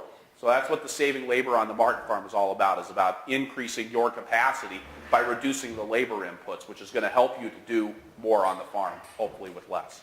The So, problem is if you grow more, then you still have to be able to sell it. Right. Because there are lots of days they go home from the farmer's market with product. Right. Because it's a rainy day and there's nowhere else, once you have an abundance of beets or garlic or anything that isn't anything that's not very storable, there's nothing set up to sell it anywhere Right. else. And so they feel like they're not able to have that extra. Right. And when you were alluding to how much your institution would buy, like $180, $180,000 of Right. vegetables, the program here is based on a 2% increase in institutional buying by the city, which amounts to $81,000. right. Right. So you're going to have to find other markets to get at. Yeah. So, all right. Well, thank you, everybody. I really appreciate you hanging in there for a long day and having me up here. So thanks.